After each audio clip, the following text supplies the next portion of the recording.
ชวนให้คิดอนิจจังทุกสิ่งไม่ยั่งยืนจีรังย่อมผุพังตามกาลเวลาจะฝืนให้ยั่งยืนจนสิ้นโลกาอย่าได้หวังดังปรารถนาองค์พระพุทธาท่านตรัสสอนไว้เกิดแล้วคงไม่แคล้วต้องชราแก่อาคราวแก่สมปัญญาทั่วภารามีโถมไปเจ็บทุกข์ย่อมเวียนวนมีพ้นใครๆสัตว์โลกล้วนรู้แน่แก่ใจ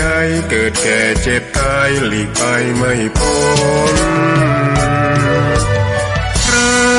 หลงคิดหลงติดอัตตา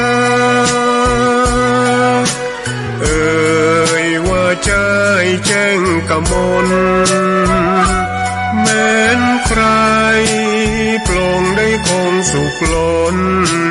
ชีวิตมีมองมนเกิดมาเป็นคนสมบูรณ์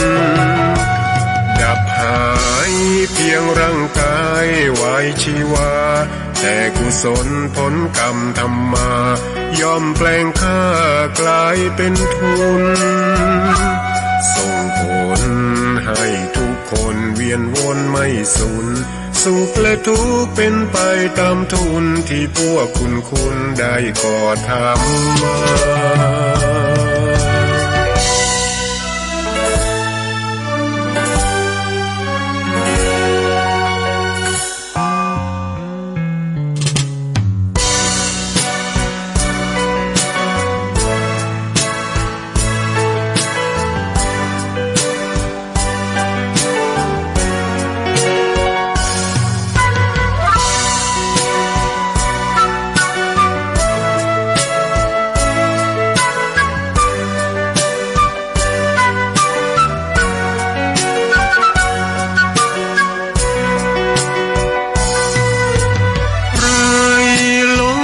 หลงติดอัตตา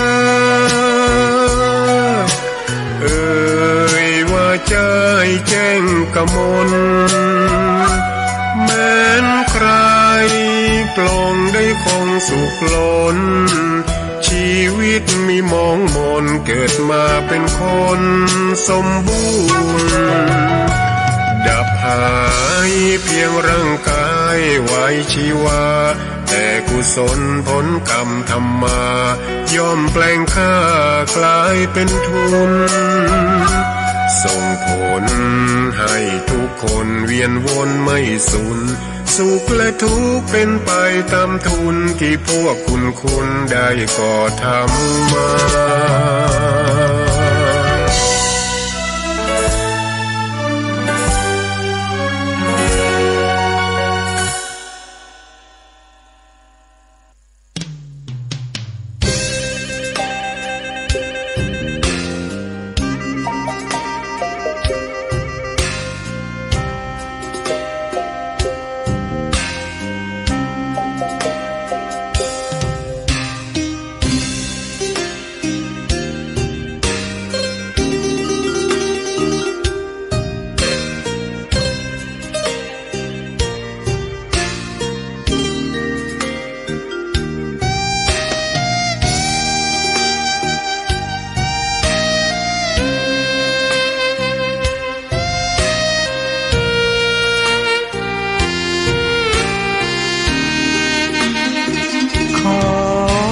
ตำนา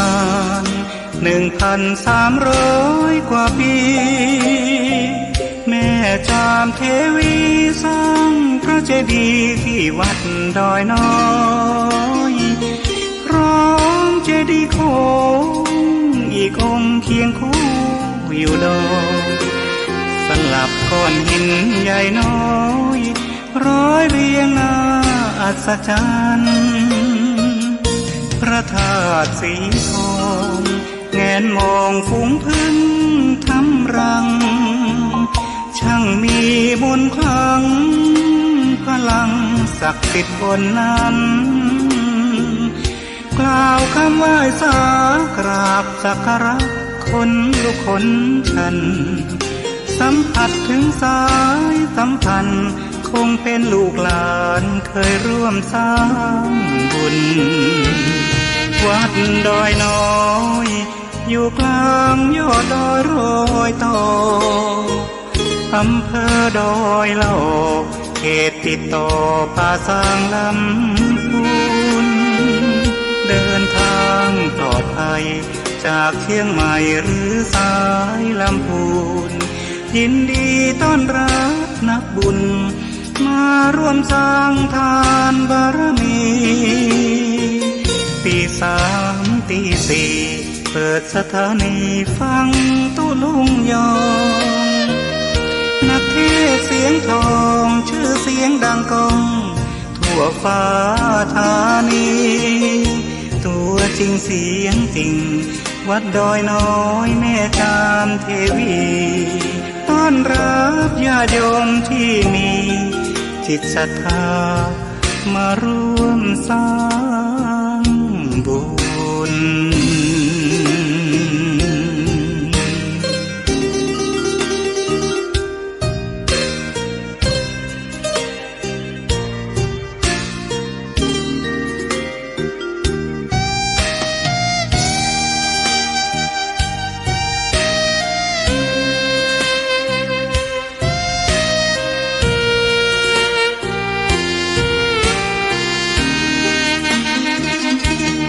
วัดดอยน้อยอยู่กลางยอดดอยโรยต่ออำเภอดอยเหล่าเขตติดต่อป่าสางลำพูนเดินทางปลอดภัยจากเชียงใหม่หรือสายลำพูนยินดีต้อนรับนักบุญมาร่วมสร้างทานบารมีตีสามตีสี่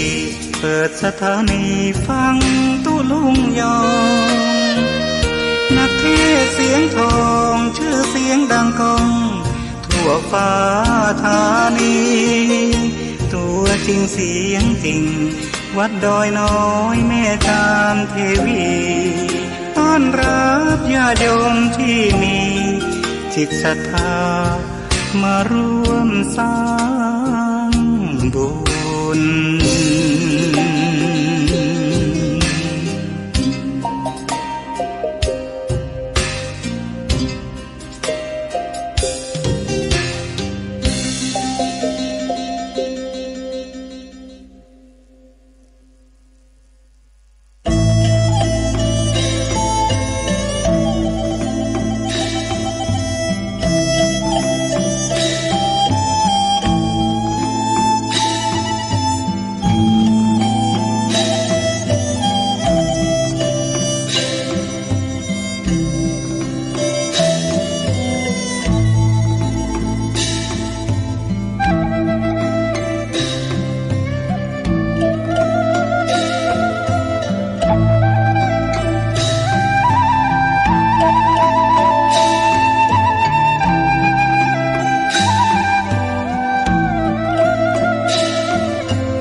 เขาย่อมเปรียบเทียบความ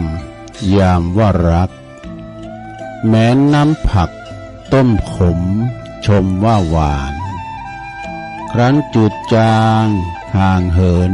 ไปเนิ่นนานแม้น้ำตาลยังว่าเปรี้ยวไม่เหลวแล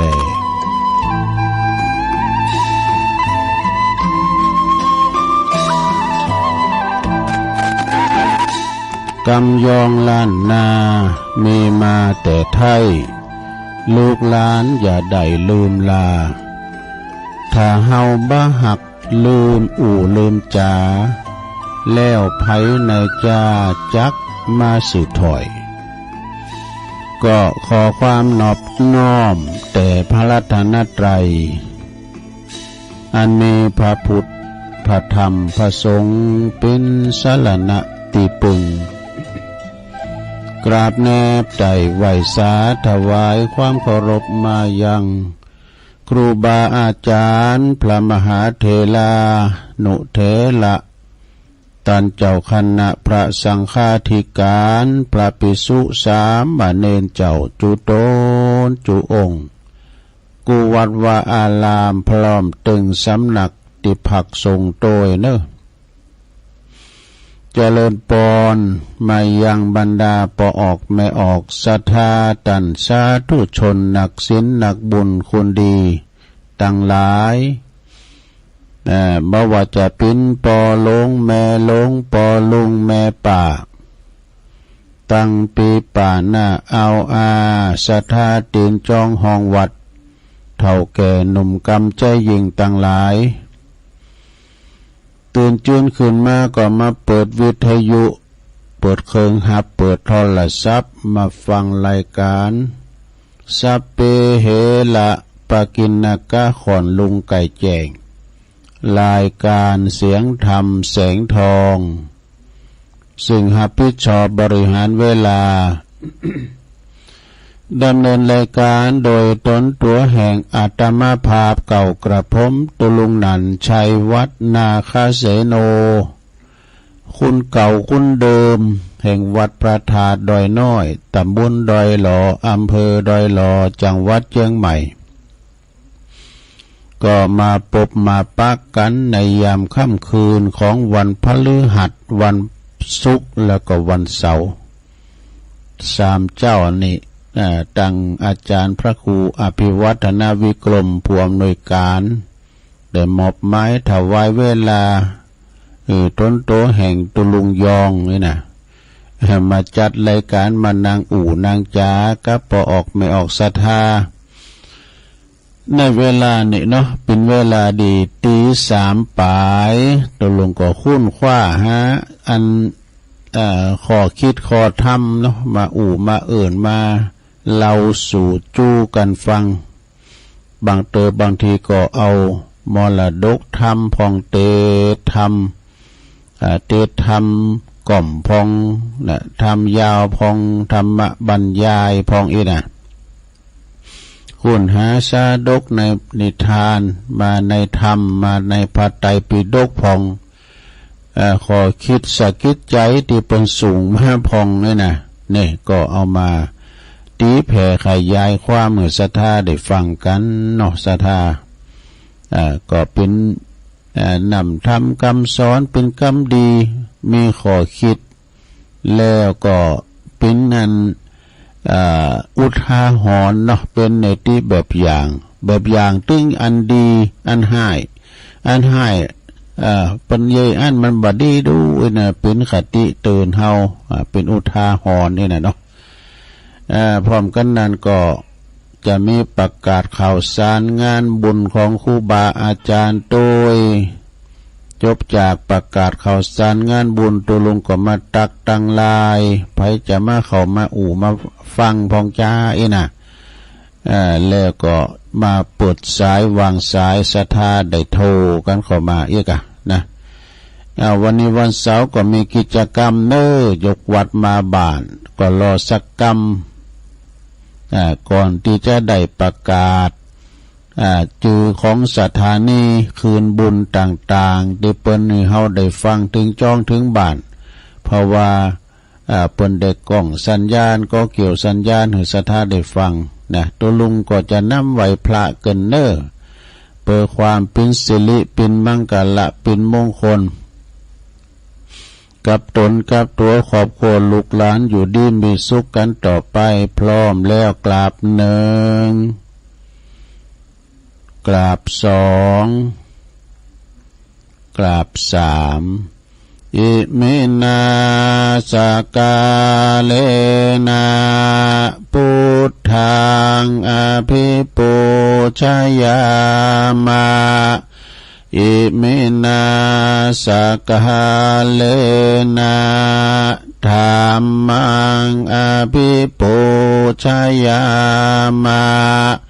อิมินาสกาเลนะสังฆังอภิปูชยามะ อะระหังสัมมาสัมพุทโธภะคะวา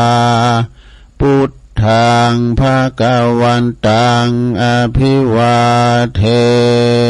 มิสวากขาโตภะคะวะตาธัมโมธัมมังนัมมัสสามิสุปฏิปันโนภะคะวะโตสาวกสังโฆสังฆังนะมามินะโมตัสสะภะคะวะโตอะระหะโตสัมมาสัมพุทธัสสะนะโมตัสสะภะคะวะโตอะระหะโตสัมมาสัมพุทธัสสะนะโมตัสสะภะคะวะโตอะระหะโตสัมมาสัมพุทธัสสะอิติปิโสภะคะวะอะระหังสัมมาสัมพุทโธวิจาจารณะสัมปันโนสุขโตโลกวิทูอนุตตโลปุริสธัมมัสสารติสัทธาเทวมนุสสานังพุทโธภะคะวะติสวากขาโตภะคะวะตาธัมโมสันติทิโกอากาลิโกเอหิปัสสิโกโอปันนายิโกปัจจตังเวทิตาโป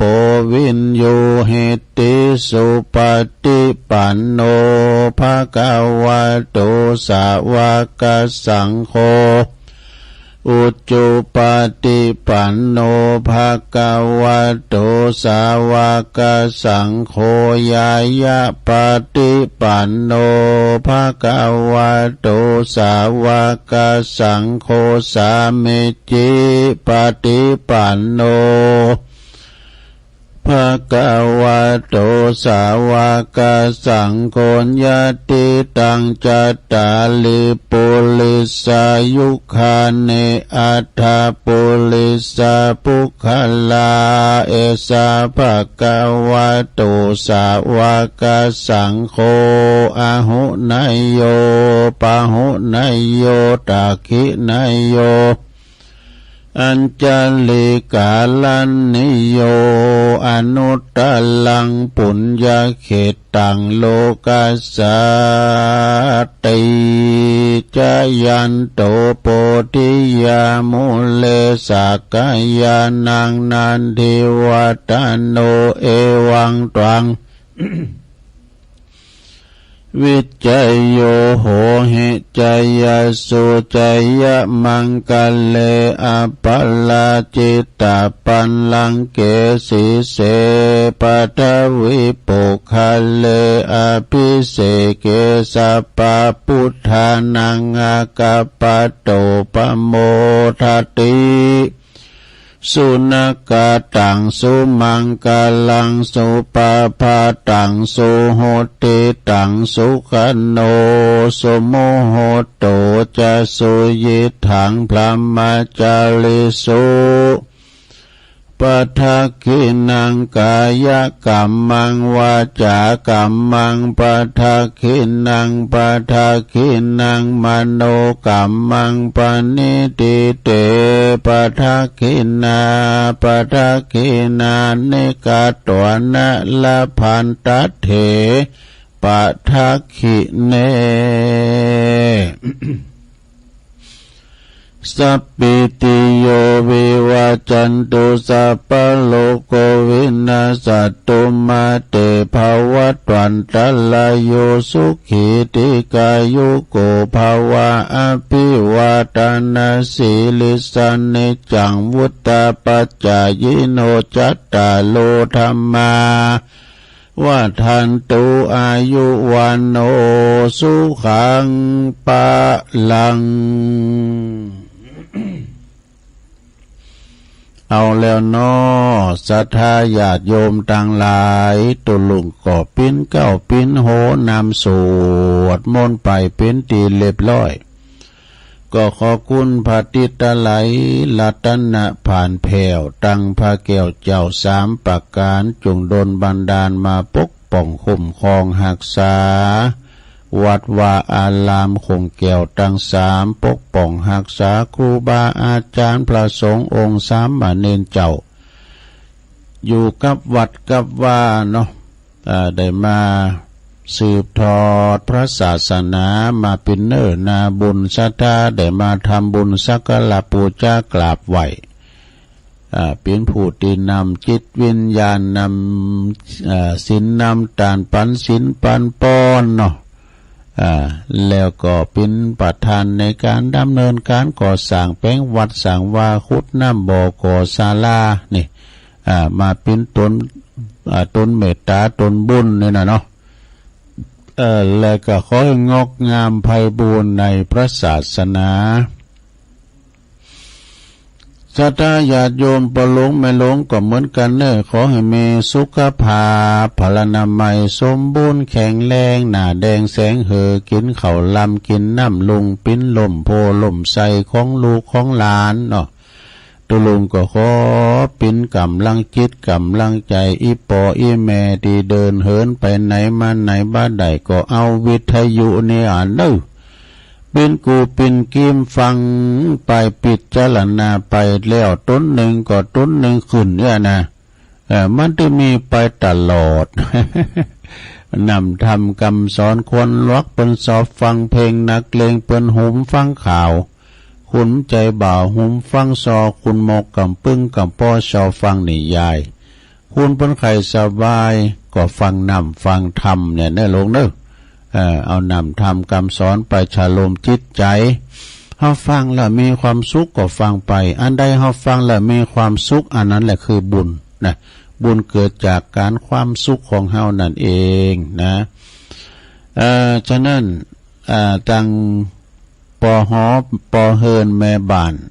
ที่จะไปกาดไปลีขับรถขับลามีสติก่อนสตาร์ทเนาะ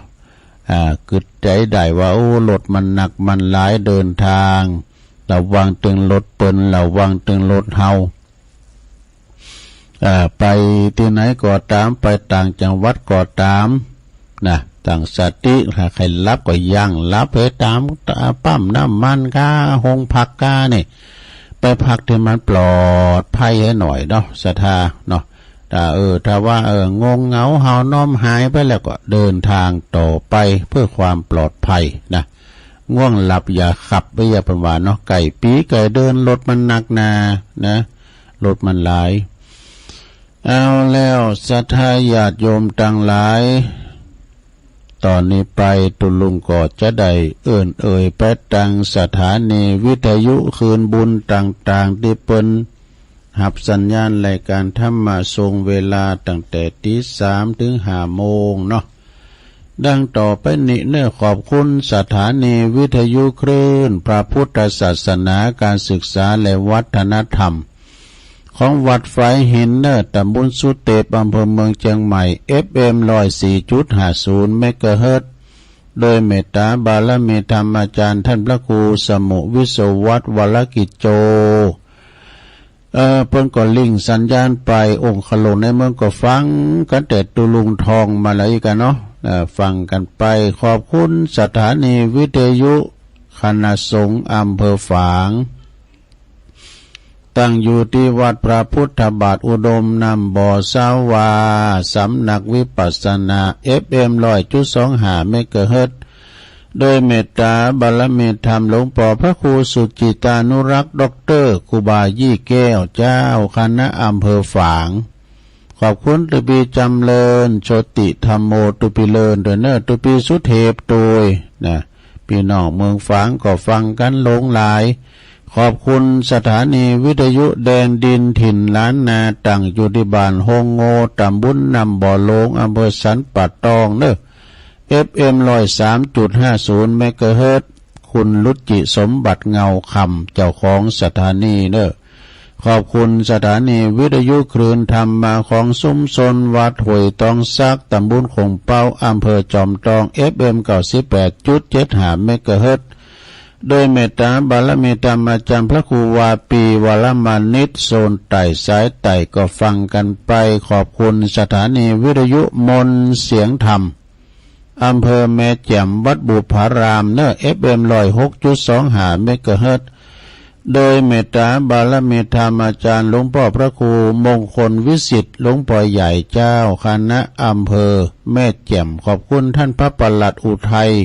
ตึงสองอุทัยโดยเนอขอบคุณสถานีวิทยุเน็กแนวเรดิโอ FM 96.75 เมกะเฮิรตซ์ตั้งอยู่ที่บ้านจงตำบลทุ่งกวาวห้างหุ้นส่วนจำกัดอนุสรณ์เรดิโออำเภอเมืองปานจังหวัดลำปางขอบคุณสถานีวิทยุชุมชนคนเหนือเขื่อนตั้งอยู่ที่บ้านดงดำอำเภอฮอดจังหวัดเชียงใหม่ FM 90.75 เมกะเฮิรตซ์ขอบคุณสถานีวิทยุเพื่อการศึกษาและพัฒนาอาชีพอาร์เรดิโอเน็ตเวิร์ก FM 103.00 เมกะเฮิรตซ์อำเภอเมืองจังหวัดลำปางขอบคุณสถานีวิทยุอาร์เรดิโอเน็ตเวิร์ก FM 99.50 เมกะเฮิรตซ์วิทยาลัยเทคโนโลยีเพื่อการจัดการกฟผ.แม่เมาะลำปางขอบคุณสถานีวิทยุวิทยาลัยสงฆ์นครลำปางมจรลำปางได้วัดบุญญาวาสวิหาร FM 106.50 เมกะเฮิรตซ์โดยท่านดร.จิรศักดิ์ปันลำผู้อำนวยการสถานีขอบคุณอาจารย์แอมได้ลิงก์สัญญาณไปพี่น้องต่างลำปางเขลางนครก็ฟังกันหลายขอบคุณสีคำเรดิโอจากบ้านนาเหลืองนอกนะอำเภอเวียงสาจังหวัดน่านพี่น้องบ้านไกลเนอะนี่นะ FM 92.50 เมกะเฮิรตซ์เนาะอันนี้ก็จากปุ้นจังหวัดน่านฟ้าเรดิโอเปิดเตอ5 โมงพุ่นกะคุณลุงนิรันดร์ปันดอนตอง อันนี้เป็นรายการธรรมะเนาะเป็นการนั้นประกาศที่เปิ้นมีจิตเจตนาดีเนาะได้รับลิงก์สัญญาณรายการธรรมะชงเวลาตั้งแต่ 3:00 ถึง 5 โมงซึ่งเปิ้นก็หันความสำคัญในการเผยแผ่ธรรมและได้ผลโดยเข้าถึงประชาชนโดยที่ว่าตุเจ้ามันต้องเดินเข้าไปหาชุมชนแต่เสียงก็ไปหมดกุศลแลบแงบแงนะเนาะคือหมายความว่าคุณเฉพาะที่เปิ้นมีใจก็คือสอบฟังนำฟังธรรมไปที่เปิ้นบ่หูมหรือว่าเปิ้นรับก็เปิ้นก็รับไปก็ไปปิ้นสังเนาะเปิ้นใครรับก็รับไปเปิ้นจะว่าจะมาฟังตัวคือตะกูโหตัวคุณก็ฟังไปก็รับไปก็ปิ้นสังบางคนเนี่ยต้องปึงยานะมานอนบ่รับตัวอีแม่ก็ดีอีปอก็ดีกินยานะกินยาก็มานอนบ่หลับว่าจะตื่นมาจับตัวกรรมเดี๋ยวมาฟังตัวสะดุ้งตื่นเพราะ5 โมงปลายอีกก็มีนะ ก็มันเป็นอย่างเด้อรับนอนแต่ก่อนทุลุงก็เป็นอย่างนั้นนะก็เวลาจะได้ออกรายการนี่นอนบ่หลับก็ใส่ก็ซับกูมันรับลืมตื่นกูมันรับโหลดนี่นะมันจะโหลดไปอันนั้นนะคือมันโหลดเพิ่มเจ้าเว้ยพอถูกิงได้5 โมงนี่นะแต่พอเดี๋ยวนี้เฉยๆเนอะก็อันมันตื่นมาโดยอัตโนมัตินะใครรับก็รับไปอันนี้ก็คือเป็นรายการแหลกตีมากันแบบสดเนอศรัทธาญาติโยมเป็นคืนเป็นเจ้าไปสลับซับเป็นกับครูบาอาจารย์ที่เปิ้นจะมาออกรายการให้ศรัทธาได้ฟังกันเป็นการที่ว่าทำทางคืนนี่สำคัญนะศรัทธาญาติโยมสำคัญอย่างใดก็เวลาว่าเขาจะมีการทำบุญตีหันตีนี่เนาะประจัสสะเก่าดำโหเนอตีวัดบรรพตสถิตนี่นะท่านมหาก็ดีท่านพระครูก็ดีตุลุงก็ดีตุลุงดอยก็ดีกุตุนกวงนะเป็นประชาสัมพันธ์ก็โหเลิงกันนี่นะมันเป็นการที่ว่าลมโตได้ง่ายฟังจากคืนเนี่ยนะสำคัญเนาะหนังสือพิมพ์เนี่ยยังได้อ่านอยู่ อันนี้เอาหูจดจ่อฟังเปิ้นมีข่าวสารงานบุญที่ไหนเปิ้นจะกินจัดต้านที่ไหนมันถึงหูโดยอัตโนมัตินะศรัทธาญาติโยมทั้งหลายตุลุงก็ไม่ใช่ว่าเป็นอู่อย่างเดียวนะนักฟังเหมือนกันเนอะฟังกูตุนก็ฟังหลายคืนเลยคืนเก่าฮกก็ฟังคืนครูบาอินทรก็ฟังคืนวัดพระพุทธบาทตากผ้าก็ฟังคืนวัดไฟหินคืนเนี่ยคืนบุญต่างๆเนี่ยนะศรัทธาก็ฟังครูบาอาจารย์หลายก็หลายตุนแตกต่างกันไปแต่ผลสุดท้ายเปิ้นก็คือศรัทธาเฮาได้เข้าถึงธรรมได้ฟังเทศฟังธรรมกันน่ะเนาะเด้อศรัทธาก็ฟังไปบางพองเปิ้นก็มาตอนเจ้าบางพองเปิ้นก็มาตอนกลางวันกลางคืนตอนแลงนะแบ่งเบาภาระกันไปฟังตุนเดียวก็จะเบื่อจะกายกันไปนะเนาะเอามาปักกันว่าเนพรำว่าตรงกับวัน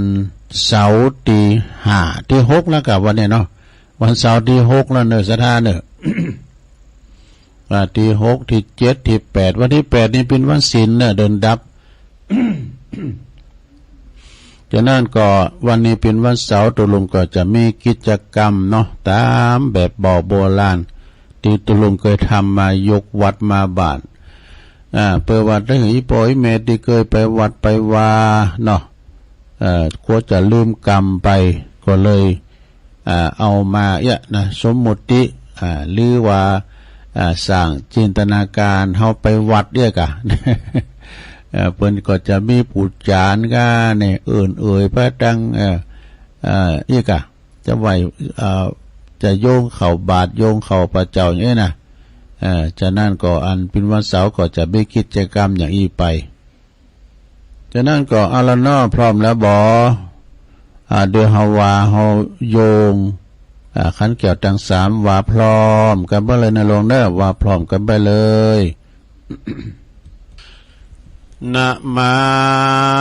มิพุทธังคุณาสากาลันตังนะมามิธัมมังมุนิลัญจเตสิตังนะมามิสังฆังมุนิลัญจสาวกัง อาจายโยนโนปันเตอาชากามายาธาปะเลยาธามุลาเหยาธาอากุสเลเยมายังพุทธธรรมสังฆเตสุติลาตันเนสุอาติเตวาปัจจุปันเนวาอาวิวายติวาลาโหวากาเยนะวาวาจานะวาวิสังวายติวาลาโหวากาเยนะวาวาจายาวามันนัสวาปะมัตตังวาอากาลวังวาอากาสิมหาติสวายาธาธัมมังปฏิกาโลมาเตสังโนปันเตปุตตาติลาตันนัตยังอนุกัมปังอุปัตตยาอาจายังอาจายาโตปรติกันหาตุขมันตุสัพพังโตสังอายาติงสังวลิสามะปุณเนวังกัลลิสามาสันจิจโตสังอสันจิจโตสังสัพพังโตสังขามันตุโนเอาแล้วจบไปอย่างหนึ่งแล้วสะดาเลยต่อไปก็จะได้โยงสุมาเข้าภิกขาหารพร้อมกันนะลงเนอะ นะมาเมตุปะบุภาลาจาตันเนโอตานาภิกขาหาลาตันเนสหปาลิวาลาตันเนวาลาตาคินายเยกายตัวเลวจิตัวเลมโนตัวเลสัญจิจปมาเตนาวาอาสัญจิจปมาเตนาวากายกรรมเมนาวาวจิกรรมเมนาวา มโน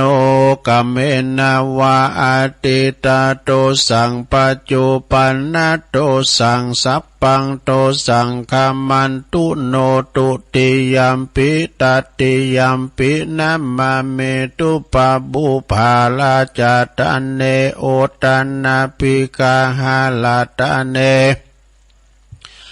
สหปาลิวัลตันเนวัลตาคินัยเยกายะตัวเลวจิตัวเลมโนตัวเลสัญจิจาปมาเตนาวาอสัญจิจาปมาเตนาวากายกัมเมนาวาวจิกัมเมนาวามโนกัมเมนาวาอาติตาโตสังปัจจุปันนโตสังสัพพังโตสังฆามันตุโนเอาแล้วจบไปแถมอย่างหนึ่งเอาต่อไป ต่อไปก็โยงเข้าพระเจ้านึงโยงเข้าพระเจ้าไขฟ้าขอกองให้หน่อยเนาะอิมังโอตานาปินดาตานังติลาตานานังสกัจจังเตมาปูเจมาตุติยัมปิอิมังโอตานาปินดาตานังติลาตานานังสกัจจังเตมาปูเจมาตติยัมปิอิมังโอตันนาปินดาตันนังติลาตานานังสกัจจังเตมาปูเจมา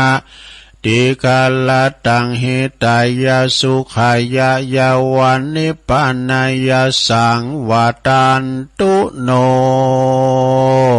เอาแล้วแหมอย่างนึงหลงโยงเข้าบาทไขฟ้าเข้ากองกัดติกเนอร์อายออกจุงจนไปคลายมื่นมันจะยิน เอาว่าพร้อมกันไปเลยเนอสาธุโอกาสะโอตันนาปินดิปาตังตานังนิปปานาปัจจโยโหนตุโนนิจังโอตันนาปินดิปาตังตานังนิปปานาปัจจโยโหนตุโนนิจังโอตันนาปินดิปาตังตานังนิปปานาปัจจโยโหนตุโนนิจังเอาแล้วศรัทธากรรมยังต่างๆก็แล้วไปแล้วเฮาเป็นการโทษกรรมตัวเนาะศรัทธาเนาะบางคนนี่ปล่อยแม่มได้ไปวันมาแต่หึงอ่ะก็เลยจัวเนี่ยเนาะศรัทธาเด้อจัวเนี่ยมันง่ายดีเนาะตัวโกมันลืมเนี่ยโทนความจำกันไปในตัวหลังจากนั้นนะก็ลุกไปไหนปู่จานโอ้ก็ไปต่างแถวกับปุณติโฮงโลงคูบาปุณเด้อปอจายเตว่าบุตรอยู่แถวหน้าแม่ยิงเตว่าได้อยู่แถวหลังเด้อก็ย้ายกันไปท้ายคณะที่ใส่บาตรเท่ากับไพ่ซุปแคบก็ถอดเกลือไปเด้อนะเปิดการเข้าหลบต่อครูบาอาจารย์ที่เดินด้วยเท้าเปล่าเนาะตอนนี้ก็ศรัทธาเอาสวยไปนิมนต์นันตุลุงทาเข้ามาหรอเปล่าอยู่บนโฮงบนน่ะนะปุรามไปขายโยมเกี่ยมคำม้ามจูอยู่ที่ไหนกันเนี่ยเอาสอบภาชนะเขารุ่นบาทกะละมังทางเป้มากะสู้เขาจะไปงมโกดไล่โกดลาวโกดลาอยู่ฮะน่ะเจโว้ยนะตุลุงทาเดินแล้วนะก่อนที่เฮาจะได้ใส่บาตรก็เจาะใส่เก่าใส่โหว่าเป็นกำไทยหน่อยลงเน้อข้าวของข้าพระเจ้าขาวดังดอกบัวยกขึ้นเหนือหัวถวายแด่พระสงฆ์จิตใจจำนงตรงต่อพระนิพพานขอให้ถึงเมืองแก้วขอให้แคล้วบ่วงมารขอให้ทันพระศาสนาของพระศรีอานในอนาคตการโน้นเถิดใส่บาตรไปสุขโหมะไปในหลวงเด้อ สุขโหมะไปใจโอ้เข้าลุ้นบาทมาข้ามเขาไม่ไหนเอาที่ตุลุงทาไปจะโว้ยประกบเลยเอากะละมังมาเอาดำเลยตุลุงทาดำเลยพวาง ลุงทาดำแล้วเอาไปใส่กระสอบเอาเขามาตั้งพิเตอร์สุขโขโหมาไปจ่ายนะโอ้วันนี้คุณมาหลงหลายศีลใหญ่ศีลโลงเนอะบ่ว่าจะเป็นท่านนายกปอหลงรองนายกรองปอหลงผู้ช่วยกันเนาะตลอดถึงโอ้ปอหน่อยปอนนั้นปอจานลำวัดเปิ้นเขาวัดเขาว่ากันเนาะเขาวัดเขาว่ากันศรัทธาปอบ้านแม่บ้านปอออกศรัทธานางเลงลายกันเอาเข้ามาตั้งในเด้อเข้ามากันตั้งในตอนนี้ก็ครูบาอาจารย์เปิ้นกดฮับบินที่บาทกันเรียบร้อยแล้วนางเต้นอาจสงพิธีเรียบร้อยลำดับต่อไปก็จะเป็นการจีถูกจีเตียนปูจาพระรัต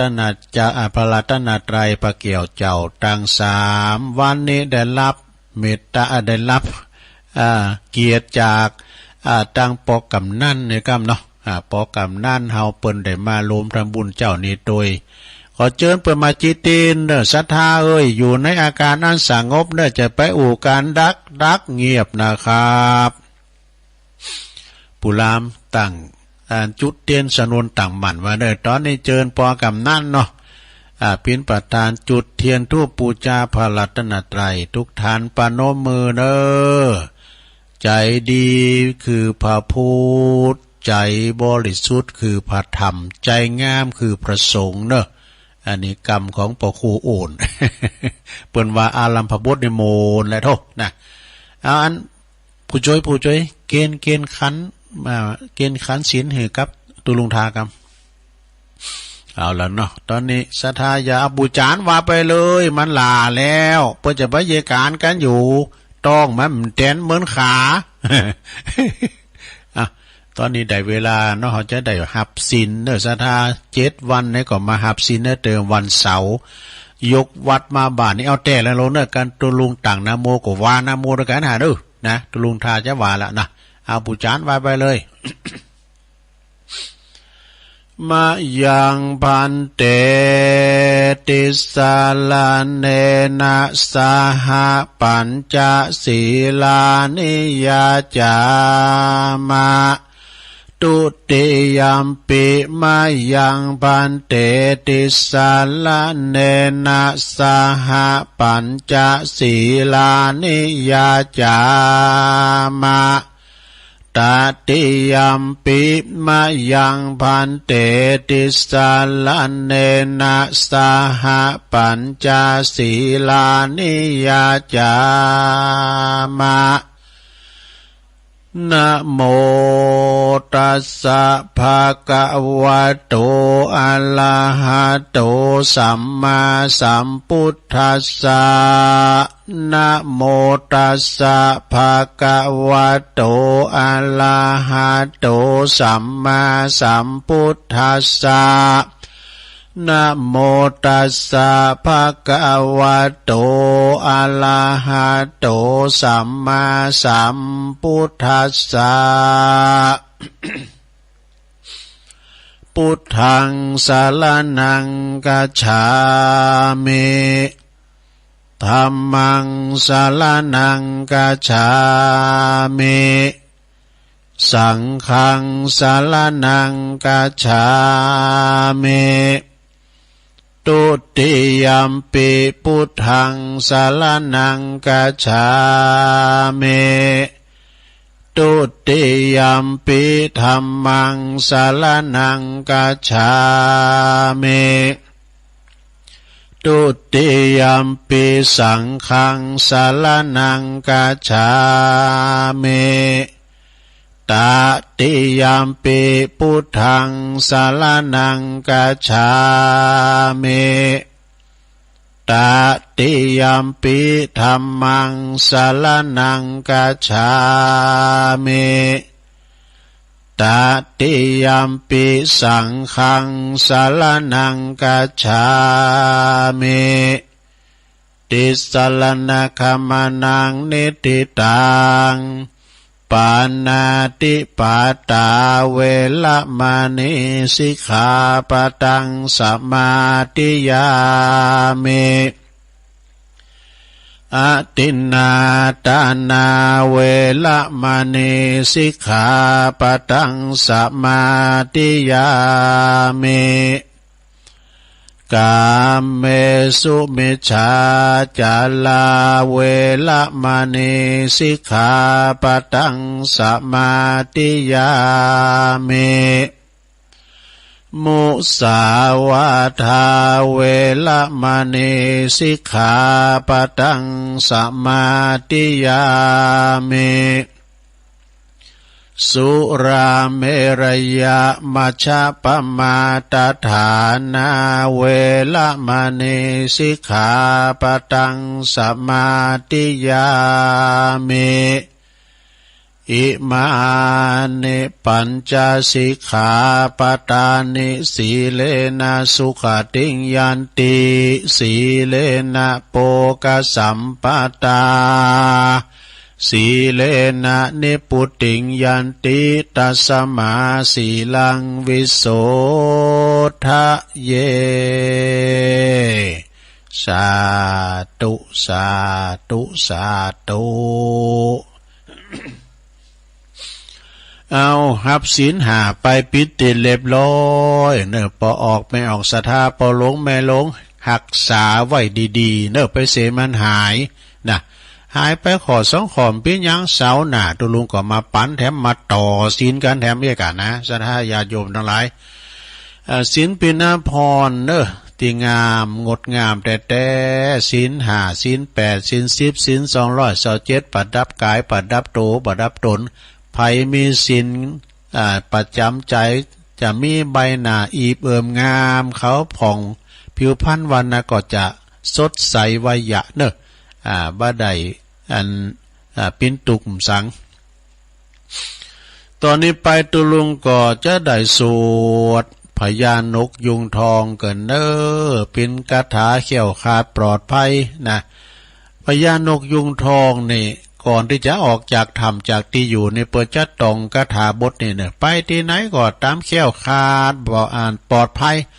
บ่ติดบ่วงแห้วของในผ่านสักตือแน่นะฉะนั้นก็เวลาศรัทธาไปที่ไหนตั้งใดก็ดีเนาะเขาเดินทางเขี่ยวขาดปลอดภัยเนอะตุลุงจะสวดคนเดียวกันเนอะอุเตอาเปเนาะ อุเต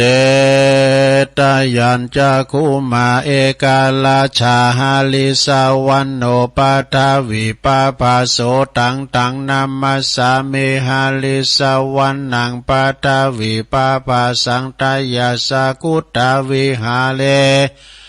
มุติวสังเยพรหมนาเวตากุสัปปะตะเมเตเมนะโมเตจามังปะลายันตุนามาตุพุทธานังนามาตุโพธิยานะโมวิมุตตานังนะโมวิมุตติยาอิมังโสปาลิตังกัตวะโมโลจัลลติเอสนาอเป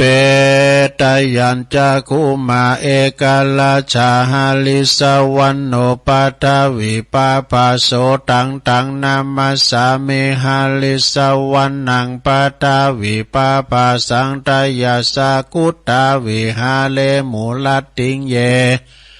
พระมนาเวตากุสัปปะธรรมเมเตเมนะโมเตจัมมังปะลายันตุนามาตุพุทธานังนามาตุโพธิญาณโมวิมุตตานังนาโมวิมุตติยาอิมังโสปาลิตังกัตวะโมโลวาสมะกะปะยิติโมละปาลิตั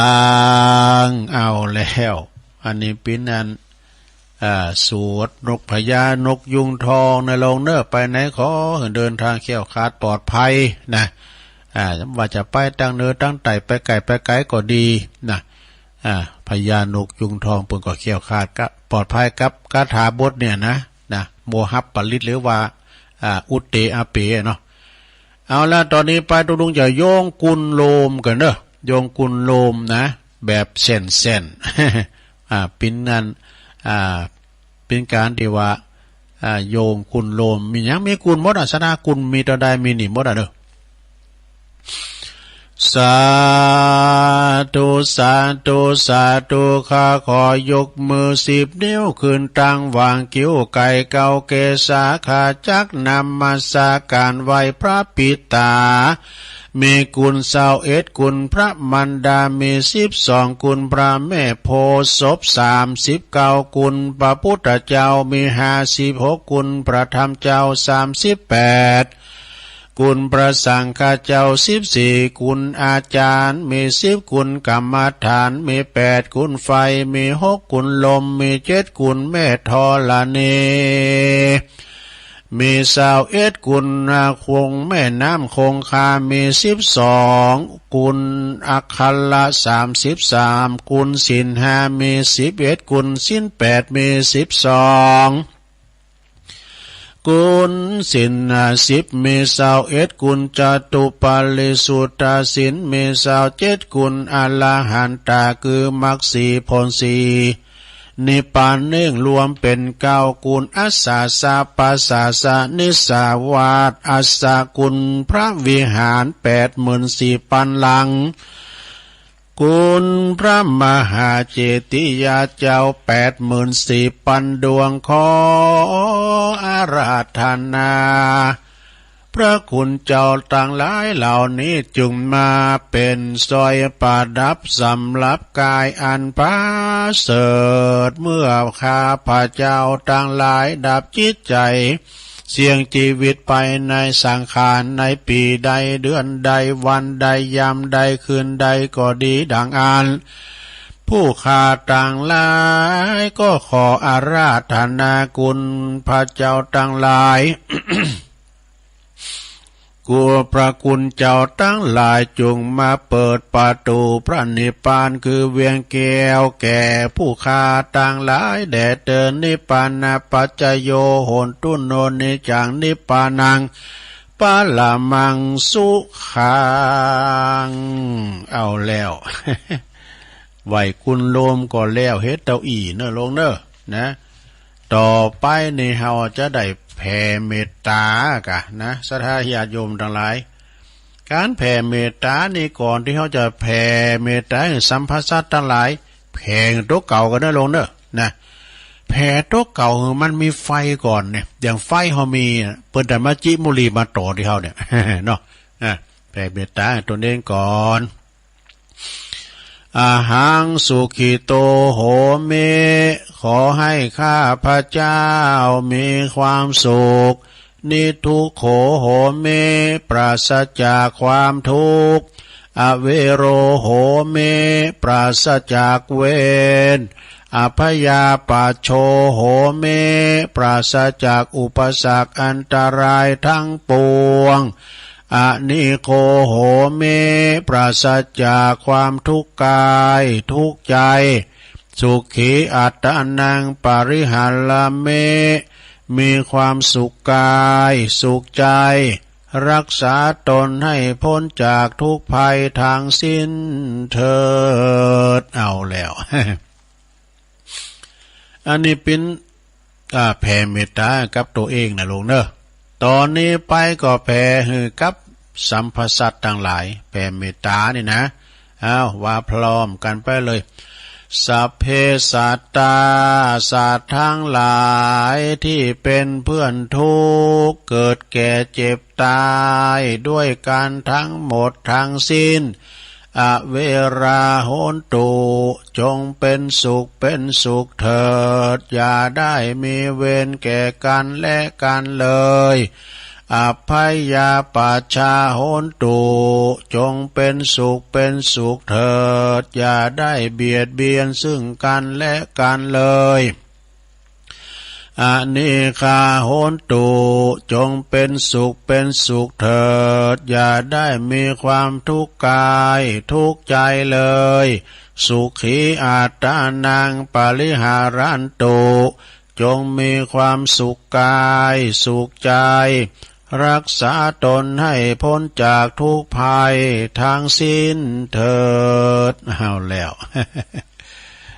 อันนี้เป็นคำแผ่เมตตานะเป็นบาลีแล้วก็แปลโดยต่อไปเอาคำไทยอะไรทำไมให้หน่อยนึงกันเนาะแผ่เมตตานะ ข้าพระเจ้าขอตั้งจิตอุทิศผลบุญกุศลนี้ไปนี้แผ่ไป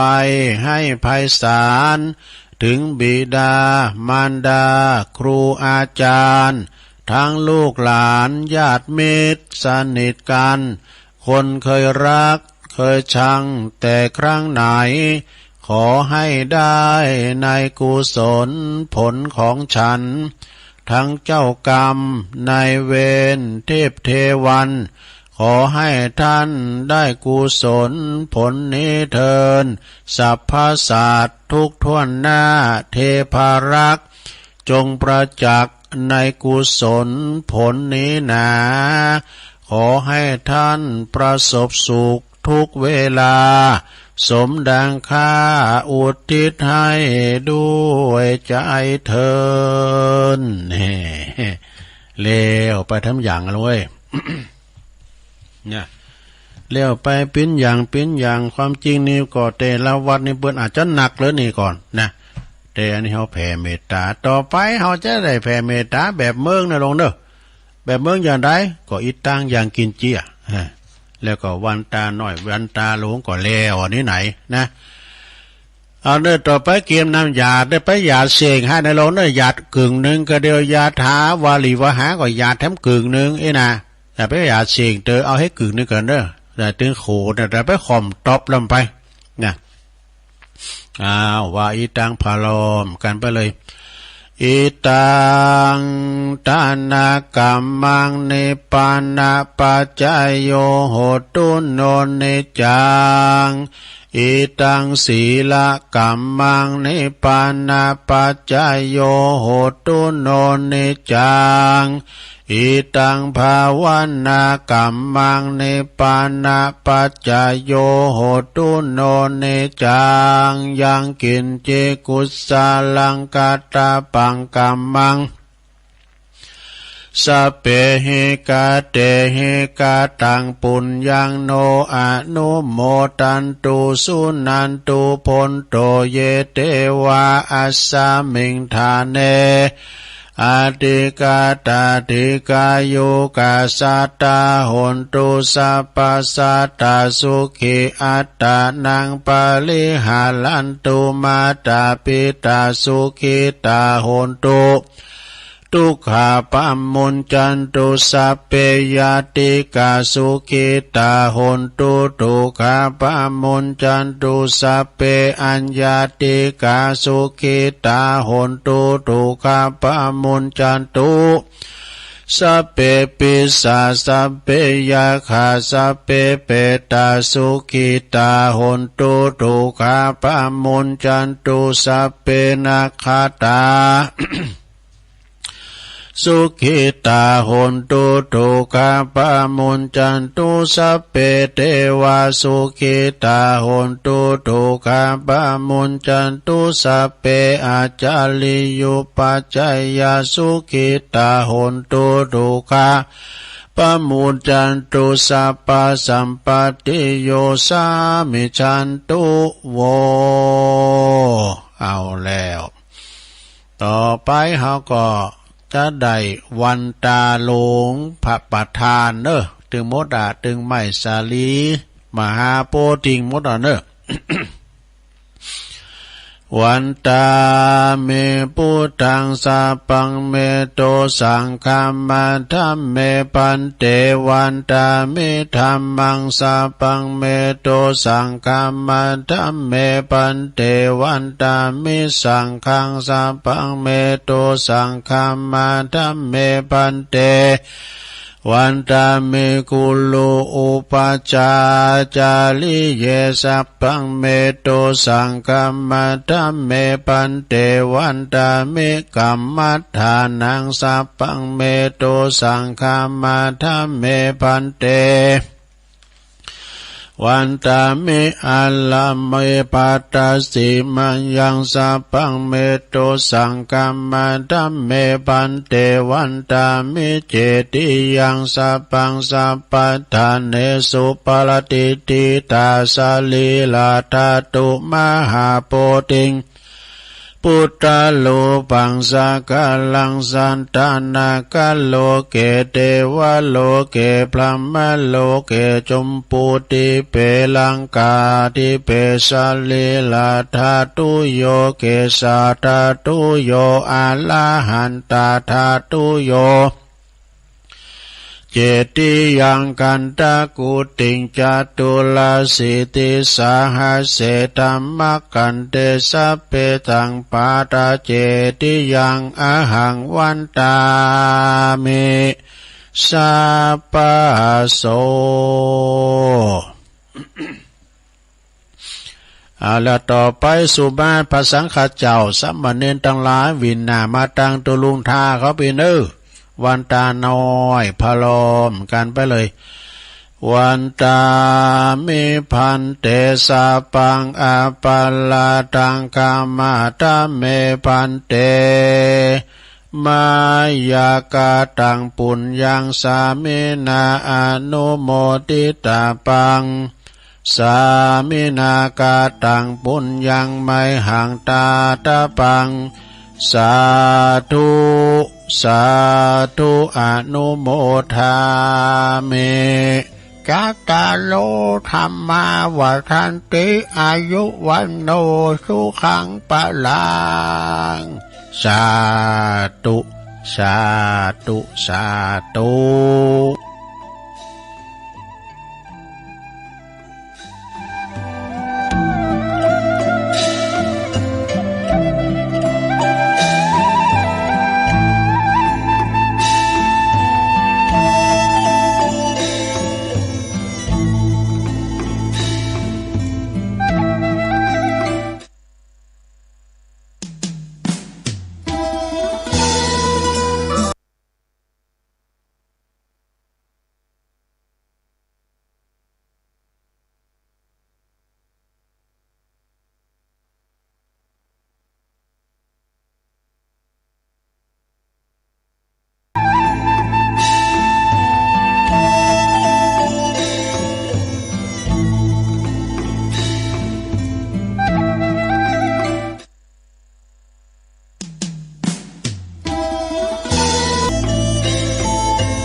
เอาแล้วศรัทธาญาติโยมทั้งหลาย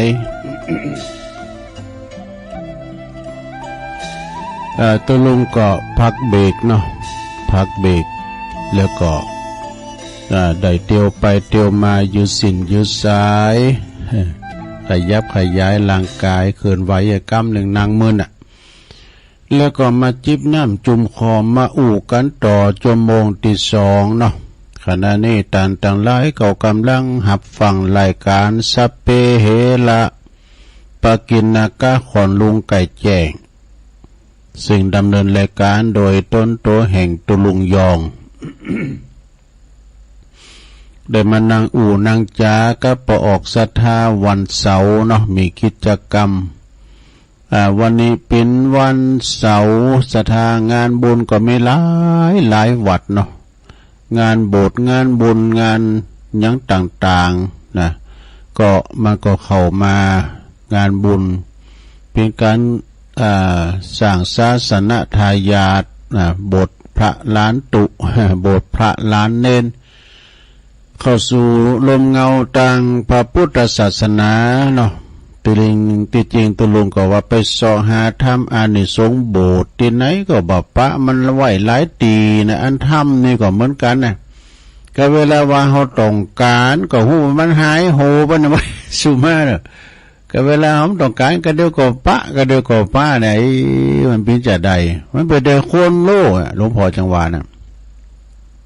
บักเก็บไว้ดีๆอ่ะเรื่องกับคุณหานะนี่เอาทำมาเทศนาท อานิสงส์ของการโบสถ์ถึงศรัทธาได้ฟังไอ้ก้ามเนี่ยนะทรงนี่เป็นก็โบสถ์พระลานเน้นกันเอาหลายวัดหลายว่าเดี๋ยวก็จะได้มาประกาศข่าวสารงานบุญให้กับศรัทธาญาติโยมทั้งหลายเนาะตื่นกันมาพงแล้วบ่ศรัทธาทำกิจกรรมวันเสาร์ก็แล้วกันไปนะซึ่งก็จะเป็นการยกวัดมาบ้านเป็นประจำทุกวันเสาร์วันจันทร์หน้านี่เนาะเป็นวันพระวันศีลนี่ตุลุงก็จะคืนเวลาเด้อจะคืนเวลาตอนบ่าย3เนี่ยยามแรงเป็นรายการตุลุงนะสารธรรมยามแรงก็มันซุบจับกับงานพวกกะเฮาจะได้เป็นรถนำดำโหครูบาอาจารย์ไปสืบชะตาหลงการปูนที่วัดบรรพตสถิตลำปางเป็นวันศีลโดนดับด้วยนะวันนั้นนะดับทุกข์ดับโศกดับปิดดับไม่ดับกิเลสตัณหาหมดนำปาสิ่งมังกละมงคลแล้วก็ปากันไปสดาญาติโยมฉะนั้นวันที่8เป็นวันวันจันทร์เนาะวันจันทร์ที่8นี่คืนเวลาเด้อตอนแรงบ่าย3 โมงนี่ก็ไม่ได้ฟังตุลุงยังอยู่ในการถ่ายทอดเสียงนะซึ่งคืนจังหวัดไฟเห็นโดยเมตตาธรรมอาจารย์พระครูสมุวิสุวัฒน์วรกิจโจเปิดหันความสำคัญที่ปล่อยแม่ติ๋มได้ไปเนาะก็นั่งพออยู่ที่บ้านได้พอตั้งรูปเสียงนะเปิ้นก็จะถ่ายทอดให้ศรัทธาได้ฟังได้พอกันนำทีมโดยตุปีหนุ่มเขาเนี่ยตุปีตะวันเขาเป็นนันถิ่นเขานะอันนี้ชุดปฏิบัติถ่ายทอดเสียงจากนอกสถานที่ให้ท่านทั้งหลายได้ฟังกันวันที่8ปุ่นนะ8 เมษายนเนาะ เอาละศรัทธาญาติโยมตอนหลายตุลุงก็จะเอานี่มาไหว้กันเนาะโอ้ปนสูงมากเนี่ยอันนี้ก็เน็ตเด้ออันนี้ท่านประธานที่เคารพนะขุนแผนสกาย1เนี่ยปนสูงมาอันนี้ประธานห้องศูนย์ดอยสะเก็ดอันนี้ชมรมสกายร่วมใจว2 ว8นะสมาคมวิทยุสื่อสารวแดงวันนี้เป็นวันเพื่อนแห่งโลกเห็นนะคนจีนเชื่อว่าภูเขามีความสูงแล้วก็แม่น้ำมีความลึกเนี่ยน้ำนี่เขาอย่างบัดตึกมันก็น้ำทะเลนี่ก็บ่ต้องเปรียบเทียบเหมือนกับคนแต่ละคนก็มีข้อดีและข้อเสียข้อดีของตนเองนี่สดา คุณเฮาเนี่ยมันจะดีพร้อมไว้หมดมันบ่มีนะมันก็มีข้อดีข้อเสียมีจุดของตัวเองนะมันก็จะว่าอย่างนี้ก็ตามเด้อมันจะมีทั้งดีทั้งเสียนะเหรียญจะมี2 หน้าเนี่ยนะมีเปิ้นก็บอกว่าลมมีอิสระของลมนี่ลมเนี่ยมันจะปัดไปทางใดก็ได้แล้วแต่อารมณ์นะแล้วแต่ลมมันจะปัดประเพไปทางใดนะเมฆก็มีความอ่อนโยนของเมฆบ่จำเป็นที่จะต้องเห็นแบบกันนี่แหละเขาทานในซะได้เด้อแล้วก็คนที่มีบุคลิกนะคนที่มีบุคลิกของตัวเองสิ่งที่หันว่าสนุกก็ไปตามหาเนี่ยสิ่งที่หันว่าคุ้มค่าก็ไปเฝ้ารอและสิ่งที่ว่าหันว่าเป็นความสุขก็ควรหวงแหนไว้นี่ความสุขในควรหวงแหนไว้ในโลกเด้อปฏิบัติตามจิตใดก็บ่เสียใจในจัดนี้นะชีวิตคนมี1 ทางเดินแล้วก็แต่มีข้อแปลว่ามีของมีค่ามีของแต่มีของมีค่า2 อย่างนะมีชีวิตมี1 ทางเดินนะชีวิตคนนี่นะมี1 ทางเดินแต่ว่ามีของมีค่าอยู่2 อย่างอย่างของสุขภาพกายสุขภาพจิตอันนี้แน่นอนอันนี้นะสุขภาพกายเฮามีความแข็งแรงมีสุขภาพพลานามัยสมบูรณ์แข็งแรงนะ มีโรคภัยไข้เจ็บอัมพาตมาพยาธิมาเบนคีปูดตุ่มมันถึงเหลือเปิ้นถูกโหยกันเด้อศรัทธาขอว่าเฮากินได้ไปได้เปิ้นกินโตกินได้เปิ้นไปโตไปน่ะมันสบสบายเปิ้นได้ฮู้ได้หันเฮาก็ได้ไปนะอันนี้ก็คือสุขภาพกายเฮานี่สมบูรณ์แข็งแรงได้ช่วยเหลือตัวเองแม้จะได้เฒ่ามาก็ตามเด้อเอาช่วยเหลือตัวเองได้นะแล้วก็2สุขภาพจิตนี่สุขภาพจิตนี่ก็คือจิตใจเฮาดีบ่ขุ่นของมองโมจิตบ่โมดำจิตบ่มีมลมลทินน่ะยังนะจิตก็บ่ขุ่นของมองโมหยังก็คือจิตใจใสสะอาดเนาะจิตใจเป็นนายกายเป็นบ่าวตึงเน็ตตึงกายตึงใจนะแล้วก็ชีวิตคนมี4ทุกข์ทุกข์มี4ทุกข์นะชีวิตคนมี4ทุกข์ทุกข์อย่างเลยมองไม่ทะลุนี่พอมัทะลุสละไม่ลงแพ้ไม่เป็นปล่อยวางไม่ได้นี่อันนี้มันเป็นตุก4ตุกนะสาธุญาติโยมทั้งหลายไปแข่งกองก็ดีกองก้านจอมันก้านบ้า มันแพ้ไม่เป็นเนี่ยนะประมาณนะปล่อยวางไม่ได้นี่นะคุณมีทรัพย์สมบัติถึง6สิ่งเนอะคุณเฮานี่นะมีทรัพย์สมบัติทั้งหมด6สิ่งคือร่างกายสมบูรณ์นั่นน่ะความรู้คือปัญญาปัญญาโลกัสสมิงปโชโต ปัญญาเนี่ยปัญญาในโลกปัญญาโลกัสสมิงปโชโตความรู้คือดวงปัญญาและก็ความฝันเนี่ยเขียนฝันไว้ข้างฝาแล้วก็ทัศนคติแล้วก็ความเชื่อมั่นสุดท้ายความกล้าหาญนี่วันนี้เป็นวันเพื่อนแห่งโลกเป็นความดีเนาะที่เฮาได้มาปบมาปะมาเจอกันขอบคุณเด้อชมรมสกาย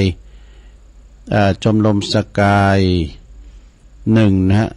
เรียกว่าขุนแผนสกาย1เป็นสูงมาเนาะท่านประธานที่เคารพประธานห้องศูนย์เอาเนียมการพุทธิธรรมคนเดิมพุทธิธรรมคนเดิมนี่ก่อนเน็ตอยู่เนออันนี้นะคุณเฮานี่ศรัทธาญาติโยมทั้งหลายคุณเฮาทุกวันนี้สอบกันไปเยี่ยมเมื่อเวลาป่วยเนี่ยเวลาเปิ้นเจ็บป่วยเมื่อยไข้เฮาไปเยี่ยมเปิ้นได้มีกำลังจิตกำลังใจนะแล้วก็ชอบช่วยเวลาตายเนี่ยเฮามี3จ้อยามเจ็บยามจนยามจากยามเปิ้นเจ็บป่วยเมื่อยไข้เฮาก็ไปเยี่ยมเปิ้นยามเปิ้นทุกข์จนลำบากเฮาก็ช่วยเปิ้นเวลาเปิ้นจากเนาะจากไปอย่างบ่มีวันกลับเฮาก็ไปเนี่ยเปิ้นว่าวันวามแล้วกรรมเวลาว่าเฮาเกิดมาเป็นคุณยามหนุ่มกาบพื้นยามหนุ่มปะกันโฮงเหล่ายามเฒ่าปะกันโฮงยามเมื่อเฮามรณะปะกันที่เชิงตะกอนอันนี้เป็นสัจธรรมแต่หลวงชอบช่วยเวลาตายสอบใส่ร้ายเวลาเฮาปินคุณเตียวดุมๆเนี่ยนินทากันโน่นะใส่ร้ายป้ายสีกันเนี่ยมันได้มีสัพพะคุณเฮานี่นะแล้วเห็นใจกันตอนที่ไปเผาในหันใจกันที่ไปเผาคือยามมาฮอดมาเป็นคุณแท้นะแล้วก็มาเอาความดีกันมาเล่าตอนเป็นผีนี่ซะฮะเราไม่พอกะคุณดีนี่เป็นดีหมดแล้วนะไปพอคุณดีละโอ้มันหายมันสังก็เวลาจะจุดจำนวนฟักแค่เขาหาภาษาเปิ้นจะเอามาอ่านประวัติดูมันเป็นคนดีอ่านอีกนี่เนาะใครอ่านคนดีใครฟังคนดีก็ไปพอตอนที่เปิ้นกล่าวประวัติน่ะโอตบาต้นนี้มันบาดีมันเกิดมามันคำปอคำแม่มานี่เขาถึงว่าเลย อันนี้มาวามกั้มกันเนอะอันนี้ก็ยาวเหมือนกันเนอะ เปิ้นเรียกว่าคุณประโยชน์ของจิตเนี่ยจิต ใจงามเป็นด่านแรกการแผนชีวิตจึงสามารถควบคุมความคิดอันหลากหลายหากยิ่งเรามีธรรมะประจำใจสุขที่ยิ่งใหญ่เกินทำดังนี้แหละ เอาขอก่อนเป็นไปพิษมดาตุลุงเนี่ยอ่านขอเท็จจริงก่อน เพื่อก็ว่าจิตใจงามเนี่ยจิตเป็นสภาวะติไร้รูปลักษณ์ไร้ตัวตนจับต้องไม่ได้นี่แต่คำว่าจิตใจงามนี่นั่นก็คืองามแบบไร้รูปลักษณ์ไร้ตัวตนนั่นเองเนี่ยก็คือจิตดีประภัสสรบ่คุณของเหมือนกับจิตปุถุชนคนทั่วไปปุถุชนในหานาโลกเพราะว่าปุถุชนนั้นความหมายนั่นก็คือคุณหยาบนะคุณหยาบอย่างเฮาตันหลายเนี่ยซะนะ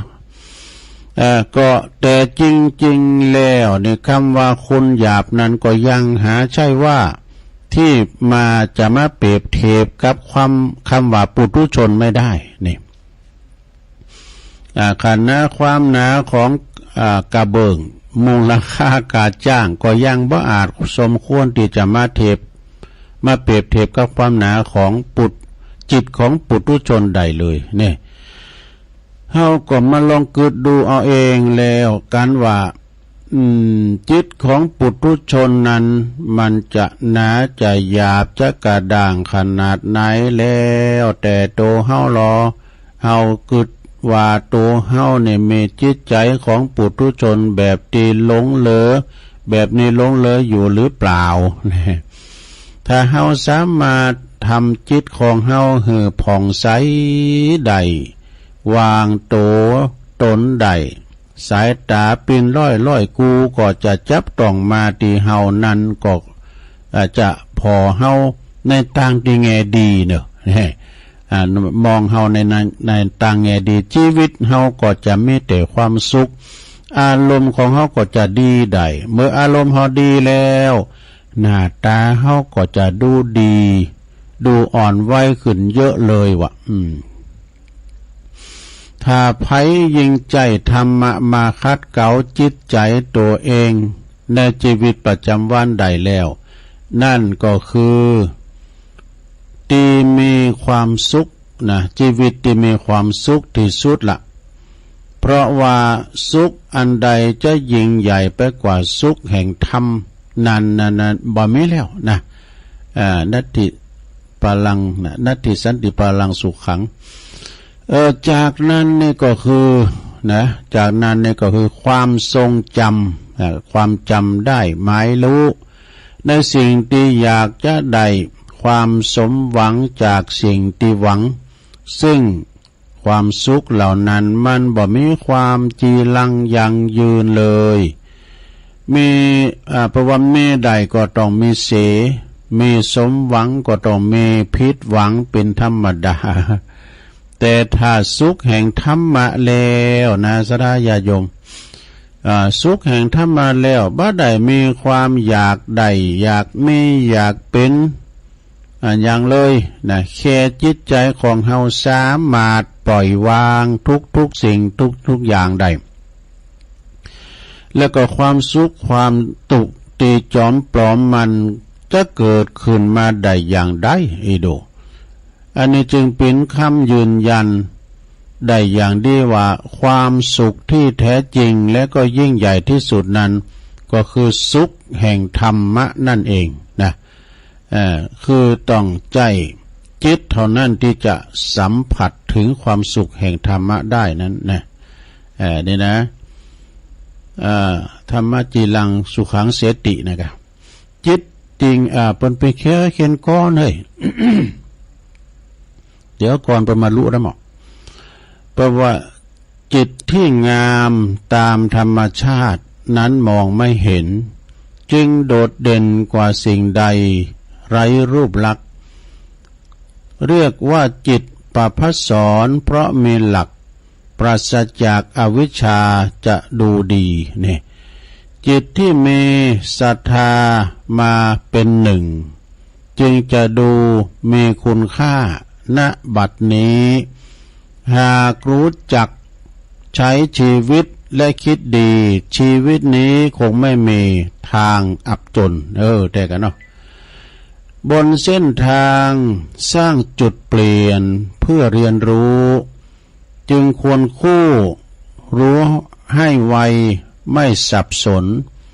เราต้องรู้การปล่อยวางประมาณตนอารมณ์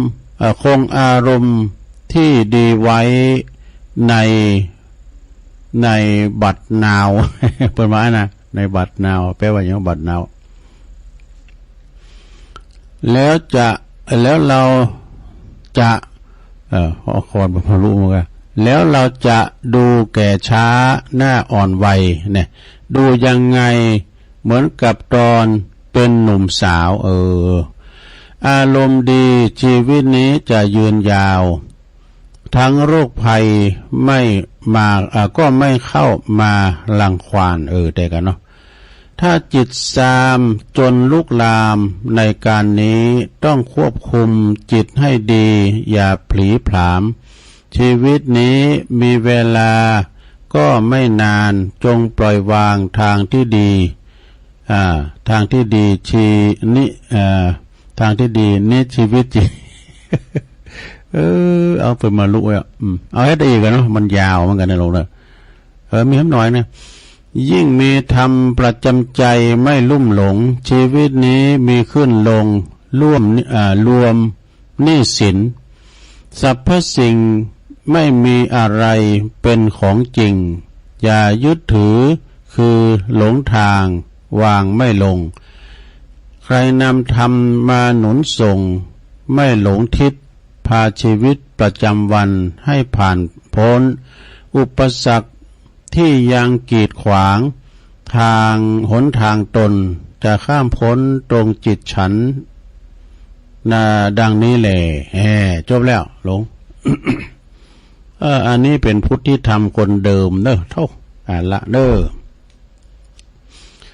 ก็เอาเราสู่จูกันฟังสาระที่จริงตุลุงก็มีทำอันหนึ่งนะติดต่อจากอันเตมิใบแต่ว่านะเอาไว้เตือนหน้าเนาะอันนั้นก็ยังมีลายอยู่นะเอามาเล่าสู่จูกันฟังศรัทธาญาติโยมทั้งหลายตอนนี้ไปจะได้ขอเวลาประกาศข่าวสารงานบุญกับครูบาอาจารย์นอกจากนี้ไปทำลายวันถึงพัดหนาในโต้งานเลี้ยวไปจะลายเนอะงานจะสิ่งไปแต่ลายวันพัดหนาบุญนะข่าวสารงานบุญข่าวแลก็วันนี้แล้วเนอะ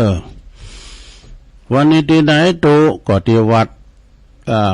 วัดหนองเหียงวัดของพระครูวรธรรมนาถปัจจบทเน้นหมู่40ตุนกันเนอะ40ปลายก้าคณะสงฆ์ตำบลสันติสุขอำเภอดอยหล่อโดยเมตตาบารมีธรรมอาจารย์พระครูวรธรรมนาถเจ้าคณะตำบลสันติสุขเจ้าวัดหนองเหงพร้อมกับคณะสงฆ์ตำบลสันติสุขพร้อมกับองค์กรส่วนท้องถิ่นเรียกว่าเทศบาลเนาะท่านนายกว่าที่ร้อยเอกบรรพตวิหกเหินอันนี้เจ้านายกปะนะรองนายกก็ดีสมาชิกเปิ่นก็สนับสนุนชมรมกำนันผู้ใหญ่บ้านตึงไปในไปนอกเนาะเปิ่นจะมีบทเน้นหมู่กันที่วัดหนองเหงวันนี้นะปากันไปโลมอนุโมทนาบุญไผจะไปไผที่พิจารณาก็ไปเกณฑ์ไปมอผ่าแล้วก็ไปเกณฑ์สังนะวันนี้ก็ที่วัดหนองเหงโดยเมตตาธรรมเมตตาธรรมพระครูสุคนบุญญากรที่ปรึกษาเจ้าคณะตำบลสันติสุขแล้วก็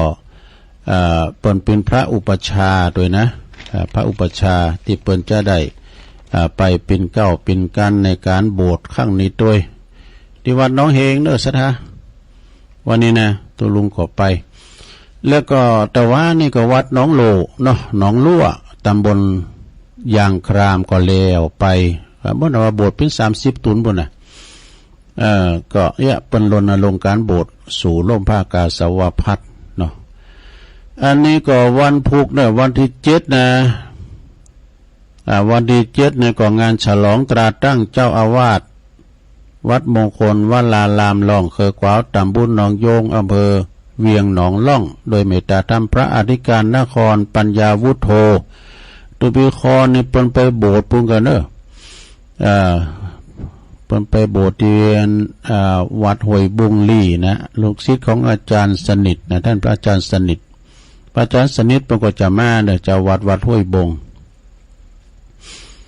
วันพุธนี้ก็ไปกินแบตานไปล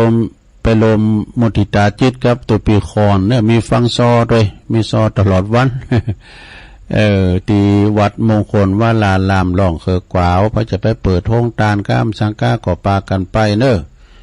วัดมงคลวลารามร้องเคอกวาวนะวันที่7วันพุธแล้วก็วันที่8นี่ก็เดียวกันเลยวันที่8วันศีลพอดีเดินดับสดาสุมากาลวะครูบาอาจารย์ประจำปีเนอะของคณะสงฆ์คืนสีขาวบัจจัยสีขาวก็ตามพระนักจัดรายการสถานีวิทยุโลมโตกันปดมีปัญหา60ตุนบุญสดาบ่จะไปโลมโตกันโลมองค์โลมตุนกันปุ้นที่วัดบรรพตสถิตวัดบรรพตสถิตนี่ก็จังหวัดลำปางเนาะอันนี้มีวันคำเนอะทรงเจ้านี่ก็จะมีการสืบพระราชจาอายุวัฒนมงคลของอาจารย์ท่านพระมหานพดลสุวรรณเมธีเจ้าคณะอำเภอวังเหนือเจ้าอาวาสวัดบรรพตสถิตด้วยก็ไผจะไปโลมสืบชะตาหลงกันก็เจิญเด้อทรงเจ้าสืบชะตาหลงแสดงมุทิตาจิตกับอาจารย์พระมหานพดลด้วยกันเนาะเพื่อก็มาออกรายการจัดรายการนะเป็นประธานนักเผยแผ่ทำตุนหนึ่งเด้อสถาเสร็จจากนั้นแล้วถวายภัตตาหารเพลเนาะพี่น้องเปิดห้องการกินข้าวน้ำจำข้าวตอนกันแล้วภาคตอนบ่ายก็จะมีการกิจกรรมสูมาคารวะนะครูบาอาจารย์ที่เป็นนักจัดรายการไปที่หับสังก็ปากันไปเด้อไปเกียนสังนะเขาก็จะมีการสูมาคารวะลดน้ำดำโหครูบาอาจารย์เป็นประจำทุกปีตั้งโทรกันนะที่เฮาได้จัดรายการไปวันที่8เมษายนเนอะที่วัดบรรพตสถิตเนอะไปปะกันปุ้นวันที่8ผ่านไปวันที่9ก็ปะกันที่หงยาปัจจัยแม่นกะหงยาอย่าไปหงยาทุกวันนั้นเป็นนัดระยะมันนัดก่อนนัดแล้วแต่วันนี้ก็คืนกำไรวันนี้วันที่9ตุลุงพ่อได้ไปสวดมนต์ตุเจ้าเก่าตุนองยาดอยโลไปวายคือตุวันที่9วันที่10ไปเลยก็วันที่10ก็ขอเชิญรวมทำบุญแสดงมุทิตาจิตนะฉลองสมณศักดิ์พัดยศพระครูใหม่ตุลุงบุญธรรมเนอะเปิ้นได้จั่นพิเศษกันเนอะพระครูราชตินานามเนาะนะวัดอรุณวิทยาวาสห้วยปันจ้อยห้วยปันจ้อยนี่เปิ้นว่าจะมีทุกปีนะงานประเพณีปะนะวันเดินเก่าปิงเด้อเดินเก่าปิงบ้านห้วยจอมต้องบ้านห้วยจอมต้อมก่อนจะมีไหนงานประเพณีก็ใช้แต่ก็บ้านห้วยจอมต้องไอ้กะตั้งเหนือก็มีวัดพระบาทตากผ้าวัดป่าบุกนี่มีแต่หึงกันเด้อป่าบุกนี่นะวัดพระธาตุด้วยน้อยไอ้กะก็วันที่10เมษายนนี่เป็นวันเกิดของตุลุงธรรมโดยตุลุงธรรมเปิ้นก็จะมีการสืบชะตาหลงแสดงมุทิตาจิตเนอะที่วัดหลงวิหารหลงนะของวัดอรุณวิทยาวาสห้วยปันจ้อยในวันที่10เมษายนก็ไปแสดงมุทิตาจิตกันเนอะพระจะไปเป็นเจ้าภาพสังฆาพระจะไปเปิดห้องตาลก็ไปฟังโซก็ไปนะที่วัดอรุณวิทยาวาสห้วยปันจ้อยงานต่อไปก็วันที่12สดาญาติโยม12เมษายนก็13ก่อนเนาะใบเป็นเนี่ยมันไม่ได้เลงก็วันที่13นี่ก็เฮาก็ไปปะกันสืบชะตาหลงประจำปีเนอะ2567ซึ่งก็เป็นกำหนดการวันเสาร์ที่13เมษายนเวลา9:19 นาที ที่วัดป่าอัมพวันหรือว่าวัดกลปตำบลดอยหล่ออำเภอดอยหล่อเนอะเพิ่นจะมีงานสืบชะตากุปี13 เมษายนวันจักขันหลองนี่นะโอ้คุณรุ่นศาลาโลงเนอะพี่น้องตังกลปนี่ถ้าว่าไปแล้วนี่เป็นวัดนานาชาติ โอ้คุณไทยก่อนนักคุณเมืองก่อนหลายนะพี่น้องไทยแล้วมันก็มีนักซะนะเป็นโดยอาจารย์ท่านพระอธิการรัตภพนลินโทท่านอาจารย์เลิศไหมนะเปิ้นไปตั้งมันอยู่หานิมแต่หึงอ่อนเด้อที่บ้านทกเสือนะเปิ้นมีงานพระอาจารย์เนี่ยเปิ้นเป็นพระมหาเถระเวลาเข้ากงเข้ากรรมที่ไหนนี่ไปได้รับสันทานุมาจากหลวงพ่อพระครูสาธุกิจจานันท์ว่าเป็นการในการสวดโยโกห้องนำศีลนำภาวนานี่นะแล้วก็เป็นตีรองรับนะเวลาพระเดชพระคุณท่านเจ้าคุณพระเทพมังคลาจารย์เจ้าคณะจังหวัดเชียงใหม่เปิดมาจะมาลุงที่วัดฮะเนาะ มาลุงที่วัดฮะเนาะในวัดอาจารย์เริ่มนี่นะโตวัดเปิ้นในศรัทธาญาโยมป่าไม้ทางนั้นเนี่ยเปิ้นปลูกโดยกำมือนะเวลายามหนอเนี่ยโอ้ยจนบ่กายอ่ะ กินหนอหนอพอจะออกพดหลังเลยไม่สปาเนอะสะดาเนอะเป็นรมณียสถานล่มลื่นเนาะฟังกระเสียงนกเสียงกาไปแป๊มเดือนนะพอโตอีจันนะมันอีจ่ามันห้องเด้ออะไรนะก็13นะ13 เมษางานสืบจัตตาหลงที่วัดป่าอัมพวันหลวงพ่อเปิ้นได้ไปเปิ้นก็มีการหลายนะวันนั้นเนาะแต่ก็พระสงฆ์ก็จำนวนเป็น30เหมือนกันเนอะอาจารย์วรรณชัยเขาก็มาหมดนะแล้วก็งานต่อไปอันนี้6 ถึง 8 เมษายนนี่งานประเพณีประจำปีของวัดประทุมสรารามสันปุเลยอำเภอบ้านโฮงเป็นจะมีงานสาระสลงทรงน้ำพระธาตุเป็นประจำทุกปีในเมตตาบารมีธรรมพระอาจารย์สิขรจิตตสังวโรเจ้าอาวาสพร้อมกับคณะศรัทธาบ้านสันปุเลยโอ้สันปุเลยนี่กว้างเนื้อศรัทธาหลายร้อยหลังคาน่ะ อาจารย์สิขรเนี่ยเปิ้นก็เป็นคนไทยนะนำกฐินผ่าป่าก้ามสังกันมากระเราวัดเปิ้นเฮิงแป้งถาดแป้งหยังตุลุงเคยไปช่วยงานนอนพวกเนาะนะแล้วก็วันที่6 ที่ 7 ที่ 8นะเปิ้นมี3 วันน่ะตุเปียน1ฝากประกาศมามีมหรสพมากมายมีมวยมันนะมวยมันแล้วก็มีย้อนยุคมิสเตอร์เจเมื่อคืนเมื่อวานก็พบกับมิสเตอร์จูขี้เมี่ยง ซอแล้วก็เทิดไทยลำวงย้อนยุคเนาะอันนี้ก็ตุเป็น1ฝากมาเด้อแล้วงานต่อไปนั่นนี่ศรัทธาญาติโยมทั้งหลาย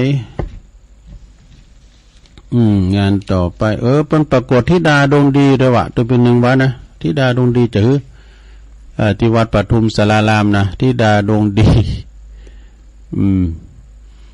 วัดตุงโป่งทำกำเนอสถาวัดตุงโป่งตำบลเหล่ายาวอำเภอบ้านโฮงในเมตตาธรรมอาจารย์พระครูท่านพระสมุสุเมธีทิติโกรองเจ้าคณะตำบลนะเหล่ายาวเจ้าวัดทุ่งโป่งตุปีโอมเขาก็ดีปลงนั้นข้ามบุญมีเด้อปลงข้ามบนฝากประกาศมาเนี่ยเพิ่นจะแห่รูปเหมือนของครูบาเจ้าเขาปีเนอะจากวัดพระพุทธบาทผาหนามอำเภอลีมาประดิษฐานตั้งมั่นปิณฑิกับที่วัดทิสาหน้าที่วัดทุ่งโป่งตำบลเหล่ายาวเนอะวันที่เก่านี่จะแห่จากวัดผาหนามเมืองลีปุณามาลายต่างและมายุดย่างที่วัดห้วยการนะพักหันคืนหนึ่งจากหันวันที่10ก็จะแห่มาตะเพกะเข้ามาตังหอนาฬิกานะพดปนันน้ำเพอพระไปนะมาตังเนี่ยสายในโพดมาแล้วก็ปุ้นปะพดไปหนองป่าสวายปุ่นนะพดปากล่องหนองป่าละพดป่วนหนองเขตกันเนี่ยปึ๊เข้าไปปุ่นนะสัทธาวันที่เก่าที่10นี่ก็ได้ยินเสียงเคิงปีนั้น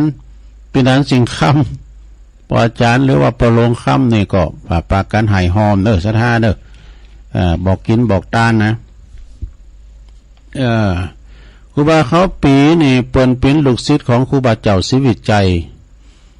นักบุญแห่งล้านนาไทยครูบาเขาปีนี่เปิ้นจะสั่งไปทางโฮงหามโฮงเฮนเด้อแปลงโฮงเฮนข้ามสังฆาเนี่ยครูบาเจ้าเขาปีตุลุงเป็นละอ่อนอยู่นะพี่น้อยอยู่นะอยู่กลางหน้าบ่เหมือนว่าอยู่กลางหน้ายังเล่นโง่เล่นควายอยู่แล้วได้ยินข่าวอันวิทยุนะกะก่อนมีก็ AM นะเพราะว่าโอ้ข่าวของครูบาเจ้าเขาปีครูบาเจ้าเขาปีเปิ้นละสังขารนี่กะเปิ้นว่าสัตว์ที่ปานนั้นเคยหักกันน่ะมันคบกันว่ะ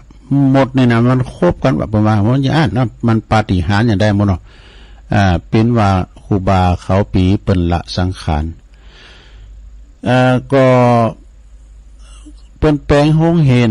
นะแปลงโฮงเฮนเปิ้นสร้างประตักโฮงเฮนครูบาเขาปีครูบาเจ้าศิวิจัยนี่แปลงวัดแปลงว่าไปแพ้ถึงปุ้นตะโกงโหงสาปุ้นนะอันนี้ก็วันที่เก่าที่10เนี่ยจะแห่สมณะลูกเมืองครูบาเนาะตีวัดทุ่งโป่งนะวัดทุ่งโป่งพอลงสิ่งคำฝากประกาศมาแต่ลืมไปวันที่10เมษายนทำการงานประเพณีสงน้ำแล้วก็พระธาตุเจดีย์แล้วก็ทรงน้ำรูปหล่อรูปเหมือนของครูบาควรคำอัตสันโตหรือว่าพระครูเวรุวันพิทักษ์นะแต่ก่อนนั้นตุลุงปิ้นตูใหม่จำได้วัดสุวรรณวิหารเป็นแปลงใหม่นั่นแล้วก็พันเนนก็หลายครูบาเขินค่ำในเวลาว่าเปิ้นไปตังกรุงเทพกรุงนาเนี่ยเปิ้นปะเปิ้นขายอึ่งนะซื้อมาเป็นปิดเด้อเปิ้นมาเยอะเปิ้นมาปล่อยว่าเอามาปล่อยหมุนในวัดในวาก้ามันแพเนี่ยค่ะแล้วก็ครูบาเขินค่ำเนี่ยเปิ้นเป็นเจ้าคณะอำเภอนะเจ้าคณะอำเภอป่าสร้างเนี่ยแล้วเปิ้นสอบเขาปริวาสกรรมนะจัดกูเปียเขาปริวาสเนี่ยนะครูบาอาจารย์ต่างไก่ก็มาเปิ้นจัดปิ้นตำบุญปิ้นส่งตำบุญในตุนตุลุงก็ได้ปิ้นตัวแทนตำบุญเนาะคิงเนี่ยสตามุลีน้ำได้ดูนะเป็นคิงขนาดนั้นเปิ้นจะมีงานวันที่10เมษายนเนาะ10เมษายนส่งน้ำพระธาตุเจดีย์แล้วก็รูปเหมือนของครูบาเขื่อนข้ามอัตสันโตที่วัดสุวรรณวิหารเด้อบ้านแม่อาวแล้วก็พร้อมกันนั้นก็เปิ้นจะมีการทำบุญทานสังโลงด้วยแล้วก็สมโภชนาสนะเด้อในเมตตาธรรมอาจารย์พระครูสุวรรณศิลป์วิสุทธิ์เจ้าคณะตำบลนครเจดีย์เขต2นะวันที่10เนี่ยก็ไก่มาแล้วเนาะในวันพุธวันฮื้อนี่แหละนะไปกินไปทานกันแล้วงานต่อไปอันนี้สถาญาติโยมงานต่อไปอันนี้ก็วันที่18 19 20นี่ก็จะมีงานฉลองศาลาฉลองปล่อยหลวงศาลาโคงโคที่วัดสังขารน้อยเนอะสังขารน้อยเนอก่อนในเมตตาธรรมอาจารย์พระบดีกาไพฑูรย์ขันติทโรตุปีทูลนะเอิ่นไปดังพี่น้องทาจุมปูมาหลายๆเนอะด็อกเตอร์2พลิกดวงพลิกชีวิตแล้วก็พี่น้องต่างงานพวกทาจุมปูในเป็นวัดบัตรเกิดของตุปีทูลเนาะเป็นฟังรายการตุลุงนะตะปุนฟังใจร้ายทาจุมปูตุลุงเคยไปงานยกครูของอาจารย์ด็อกเตอร์2ที่อันเป็นสุดจัตตานะโอ้คุณหลายนะติมคุ้มติมโหก็วันที่18 19 20นะฮะก็ไปกินไปทานกันที่วัดช้างข้าน้อยเหนือปล่อยหลวงเนอะตุลุงก็จะไปนะแล้วก็วันที่18 19ทำกรรมที่วัดหองจ้างเนอะท่านปันรัดเป็นที่นิมนต์ตุลุงไปมันก็มาติดที่เนี่ยกะเอาไว้เตือนหน้าเนาะ18 19เนี่ยที่วัดหองจ้างหลวงนะวัดโพเล็งอาจเขาก็ให้ได้พระปันรัดเป็นก็จะมีงานเนอะทรงน้ำพระธาตุเหมือนกันวัดหองจ้างหลวงนะก็ไปโฮมทำบุญกินต้านกันอันนี้ก็ยังไกลอยู่นี่สถาญาติโยม นี่ยังไกลอยู่เนี่ยขอเชิญโฮมทำบุญงานฉลองอายุวัฒนมงคลครบ65ปีพรรษา45ในเมตตาบารมีธรรมอาจารย์ท่านพระครูภาวนาโสภิตวินะผู้ ผู้ช่วยศาสตราจารย์ด็อกเตอร์นะเจ้าอาวาสวัดบ้านเหล่าพระเจ้าตาเขียวตำบลบ้านเรือนอำเภอป่าสร้างจังหวัดลำพูนในวันที่14พฤษภาคมมันก็ดูยังไกลอยู่เนาะเดินหน้าแล้วเนาะไปกว่าไกลเนาะเดินหน้าละ14พฤษภาคมได้เวลา9 โมงนะก็ประกอบพิธีสืบชะตาอันเป็นมังกรเนาะแล้วก็รวมแสดงมุทิตาจิตตัวเนอวันที่15ก็เป็นวันอันนี้แล้วเหรอวันประเพณีไปละ 15พฤษภาคมเป็นวันทรงน้ำประทาดวัดบ้านเหล่าพระเจ้าตาเขียวเนอะวัดบ้านเหล่าพระเจ้าตาเขียวนี่เพิ่นก็มีแต่หึงอันใดมื้อน่ะนะในเมตตาธรรมอาจารย์ครูบาตุลเนาะแม่นก็พระครูนะครูบาเพิ่นก็เป็นอดีตเจ้าคณะตำบลนะและงานสุดท้ายขอประกาศข่าวสารงานบุญอันนี้ก็ขอเชิญรวมทำบุญแล้วก็เจริญพระพุทธมนต์สวดมนต์ตันสวดมนต์ตันเนื่องในงานพิธีอบรมสมโภชพระประธานในอุโบสถและพระพุทธรูปองค์อื่นๆองค์ใหม่องค์เก่าก็ดีนะที่มีศรัทธาน้อมนำมาถวายพิธีพุทธาภิเษกวัตถุมงคลวัตถุมงคลครูบาเจ้าโสภาแล้วก็งานประเพณีทรงน้ำรูปเหมือนพระธาตุเจดีย์บรรจุอธิษฐานครูบาโสภาโดยปนปินปฐมสังฆราชาแห่งล้านนาไทยสมัยร.5ดูแล้วก็เป็นเจ้าคณะจังหวัดเชียงใหม่รูปแรกด้วยนะดูจะธรรมดาศรัทธาครูบาโสภานี่นะฉะนั้นเพื่อก็จะไม่งานที่วัดไฟหินลงวัดไฟหินตีต่างแห่งสถานีที่เราฟังกันถึงมื้อถึงวันเนี่ยก็ในวันที่20 เมษายนวันที่20 เมษายนก็เวลาก็ 19.39 น.ตอนค่ำพอยังแค่หน่อยมันยินดีตอนค่ำ วันที่21ด้วยนะ21ไปก็วันแต่ทรงน้ำพระธาตุโดยวันที่20ในสวดมนต์ตันเมื่อค่ำยามคืนศรัทธาญาติโยมทั้งหลายฉะนั้นก็ในเมตตาบารมีตามอาจารย์พระครูสมุวิสุวัตวรกิจโจอันเป็นเจ้าอาวาสวัดไฟหินพร้อมด้วยคณะสงฆ์ในอันวัดเพิ่นก็เฮามาคือเพราะว่าเวลาว่าออกวิทยุเนี่ยอาจารย์เพิ่นได้รับได้นอนนะถ้าว่าเสริมสัญญาณตัวลุงแล้วเพิ่นถึงจะได้ไปรับนะแล้วก็ทำอย่างนึงถ้าว่าวัดเหนือวัดใต้มีการไม่งานเปิ้นไปถ่ายทอเสียงให้ฟังนะทีมงานโหน้าทีมงานก็ตุปีหนุ่มเขาเนี่ยนะเอากล้องถ่ายไปหันถึงภาพได้ยินถึงเสียงนะฉะนั้นเขาก็ไปแสดงมุทิตาจิตหรือว่าไปโลมงานบุญครับอาจารย์พระครูสมุวิสุวัตวรกิจโจพร้อมโดยคณะสงฆ์ซึ่งเปิ้นก็จะมีขึ้นในวันที่21นะชาวเสือก็ไปกินแปดตาลกันวัดไฟเห็นก่อนในมช.ในมช.ที่เฮาได้ไปกินแปดตาลกันหลายเตือไปตาลเสาพาวเวอร์เสาทาวเวอร์เนาะแล้วก็งานแสดงมุทิตาจะร้องเจ้ากัดต่างจะเอาวาดอย่างตัวอีกนะทุกอย่างในศรัทธาบางคนก็โอ้ตุลุงได้อยู่ได้ย่างแต้มใจศรัทธาได้ไปเป็นบ้างงานอันนี้กล่าวเพิ่มได้หรอเนี่ยก็คุณมาถามนะโทรมาถามบอกตุลุงได้อยู่ได้ย่างได้ไปหมดบัดใจเลยอันนี้กล่าวครูบาอาจารย์บาได้เป็นการกระตุ้นการทำบุญเวลาว่าคุณบ้านเฮาเนี่ยไปอยู่เมืองเป้าเมืองฟางบ้านเฮาจะไม่งานแต่ได้ยินตัวยองนั้นกล่าวอยู่นะเป็นการกระจายข่าวกันศรัทธาตัวลุงก็ไปได้บางงานตอนแหละนะไม่ใช่ว่าจะได้ไปให้กูงานมึนในฟ้าแมบเหมือนกันเอาต่อไปก็ร้องตักตังลายวันนั้นลงตักตังลายพอก่อนก็มีอันนี้เป็นในกลุ่มจงดีพระสายในนะฟ้าประธานนี่เป็นมาตลอดโยมการหาสีเพชรอันนี้เป็นก็ว่าวันนี้นางจัดฟังเพลงก็มนดีเพลงลูกกรุงนะครับวันแต่เป็นวันเสาร์เนี่ยจะเป็นเพลงไทยลูกกรุงนะฮะ ย้อนยุคไว้หน่อยเนาะแล้วก็โยมกรกำมลอยู่ปุ้นบ้านนั้นดอยน้อยพัฒนาน้องหานสันทรายฟังอยู่ยายไข่แก้วโอ้ยายไข่แก้วนี่เป็นอยู่บ้านเส้งตำบลบ้านแป้นอำเภอเมืองจังหวัดลำพูนไหวสาตุลุงยายฟังอยู่เนื้อเจ้าอีนะแม่หลงสายฝนจันกุลนะอันนี้เป็นน้องผ่าขาวเนอะหลายปิ้งก็ฟังอยู่ต่อจากหันมาก็มีโยมผ่องสีแก้วฟั่นจากสันกำแพงนี่ฟังอยู่แม่อุ้ยน้องไว้สาธุลุงสาธุฮะแล้วก็แม่น้องทำกรรมเนี่ยอุ้ยน้องและแม่น้อง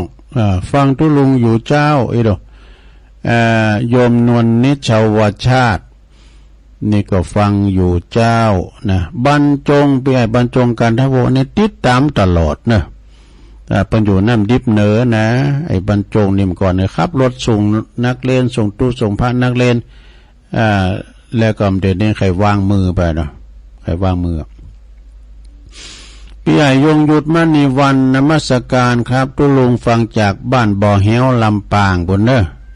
แล้วก็โยมแม่ครูธัญญาจากกศนนี่อยู่กลางเวียงเชียงใหม่นะแม่ครูเปิ้นไปปฏิบัติธรรมที่วัดพระสิงห์เนอะแต่ไปไหนเนี่ยไปเป็นการโหลดตู่วันนี้ถ้าอย่ามาอยู่ก้าหรือวันน้องเฮงแม่จันเพ็ญคำโพธาเขาเนี่ยเป็นโยมประจำโยมจันเพ็ญนี่เป็นนั่นอุบาสิการ้อยวัดนะท่านมหาพิษณุเป็นใส่ชื่อว่าอุบาสิการ้อยวัดไปกูวัดนะโยมแม่สลินทิพย์บุญเลิศอันนี้ก็ฟังจากกทมไหว้สาธุลุงเจ้าฟังอยู่เน้อเจ้าเนี่ยอันนี้นะอันนี้ก็มีอันนี้เป็นนั่นโต๊ะฝรั่งกะขางายกะแล้วก็อันนี้โยมยุพินหอมมาลาพี่น้อยฟังจากแม่โยก104ฟังชัดเจนดีนะแม่ครูเกษินีฟังอยู่โอ้อาจารย์นิพนธ์คนโคราชแต่ว่ามาบวชอยู่ที่วัดพระธาตุดอยสะเก็ดโอ้อาจารย์นิพนธ์นี่เปิ้นเห็นมอจะเราเป็นพระบัณฑิตนะเป็นพระบัณฑิตเปิ้นก็เฮ็ดให้จบแล้วก็จะร้องมาได้บอกเนอะ อาจารย์นิพนธ์นี่เป็นมอพยาเนอะตุลุงนะเอากรมาตุลุงนะตุลุงก็เอากรบนพองนะก็เอากำอันอย่างต่างๆเปิ้นแปลงเป็นรูปเหลี่ยมเลยนะพวกแกมาวามกำก่อนแล้วก็ตุปิชาวัดป่าตานไหวสานะครับเนอะเจ้าคณะดำบุญมงน้อยโอ้แม่เดือนเพ็ญทิมวางอันนี้เปิ้นอยู่น้องหานนำบ่อหลงฟังอยู่เนอะเจ้าอีนะนี่ก็เป็นการตักตังลายเนาะศรัทธาญาติโยมก่อนลายกันเข้ามาเวลาว่าเปิ้นได้ออกเปิ้นได้โทรเปิ้นก็เขียนลายมาตุลุงก็จะตักตังลายแต้มกำนี่ก็ไปปักกันก็ปววันพัดหน้าบนเด้อศรัทธาเด้อพัดหน้าเปิ้นก็ว่ากันตักตังลายจบพอดีสายแลกเข้ามาหลายเถื่อเจริญปอนผิดแล้วหลวงพ่อผิดเนาะถ้าทำเนาะผิดเลยหลวงพ่อใช่แล้วใกล้วินบัตแล้ววันเสาร์เนาะนี่วันเสาร์แต่ก็มาสักการครับครับผมหลวงพ่อกฤษเจริญปอนเจ้ากาไปสาเจ้าวันนี้จะหน่อยจะเมาเรื่องจุถูกจุเทนเนาะที่เป็นจุถูกจุเทนนี่นะคือว่าเขาอนิทานว่าพุทโธเวนาโถธัมโมเวนาโถสังโฆเวนาโถข้าพเจ้าขอพระพุทธพระธรรมพระสงฆ์เป็นที่พึ่งแล้วขอศีลเมปริชุทังศีลเมปริชุทังศีลเมปริชุทังขอให้ศีลของข้าพเจ้าจงบริสุทธิ์ทานังเมปริชุทังทานังเมปริชุทังทานังเมปริชุทังขอให้การของข้าพเจ้าจงบริสุทธิ์ถ้าวันมีงานที่จะบ้านมีการเขาก็จะขอพระพุทโธมีนาโถปกรณ์นะเจ้าที่ใหม่นี่เป็นเรื่องยำหูขู่ขานนะเจ้าไหวสาเจ้าสายต่อไปเจริญปอนไหวสาครับตุลุงติดตามฟังเลยค่ะตั้งแต่3 โมงเลยนะครับปนนั้นเนาะปนนั้นประเสริฐ ฟังตลอดโอ้วันเดียวเรียนเสียงแล้วมันถึงติดถอดจิตนะนั่นเป็นว่าเสียงสว่างตาเสียงธรรมใส่ทั้งใส่ทั้งใส่ต้องใส่ทั้งหน้าของนำคำสอนเรามีเขาหน่อยจะเล่นหลงเดียวเขาลงยินดีปนานหนักเด้อครับสัตว์เจนเด้อตุลุงอันนี้ตัวแทนของพี่น้องเมืองนาจำเมืองนานเนาะสีคำเรดิโอซาตัวแทนเมืองนานมาแล้วเจริญพรไปสาเจ้าแม่นยาแม่น้อยบ้านกระโทกตำบลตรงผายอำเภอเมืองลำปางยินดีนะแม่น้อยเด้อพอดีปีใหม่เนาะเจริญพรวันที่8จะมาก่อนขอหารถกันเด้อยังมีรถเด้อเจริญพรภาษาเจ้าตะลุงแม่พิมพ์เนาะเจ้าปาเดชเจนีเด้อมาเจ้าแล้วยินดีเด้อแม่พิมพ์เด้อเจ้าว่าแต่ตูไก่ปีไก่เดินมาละเจริญพรใบสาตุลุงมาแล้วประบุญตาหายไปมึนป่าไล่ตั้งมาตลอดลุงเนี่ยแต่ว่าก็ฟังโคตรมาได้ขบวน3 ยอดเนาะกำลังใจตุลุงเด้อโอ้ขอบคุณหลายๆเนี่ยปอเนอร์ใบสาประบุญตันป่าไล่อยู่จะได้3 ยอดเนี่ยเด้อเจริญพรไม่ค่ะเจ้าตุลุงนานแม่อุ้ยอินเนาะอุ้ยอินจ้าแม่อุ้ยฟังเนี่ยนะจ้ามีสาบเสมิงนอนไปจุงจะมานอนไปจุงไปทำโฮตุลุงเนอะพี่ไม้แล้วกันสาธุเจริญพรใช่ค่ะเจ้าฟองคำที่แก้วก็ไปฟังอยู่เจ้าแม่ฟองคำติ๊บแก้วเจ้าสาธุเจ้าป่าไผ่บอดท้องเนาะเจริญพร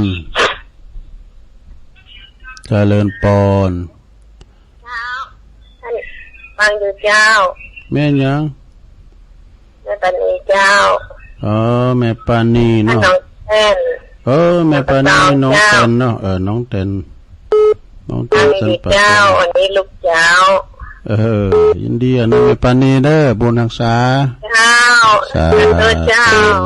เจริญพร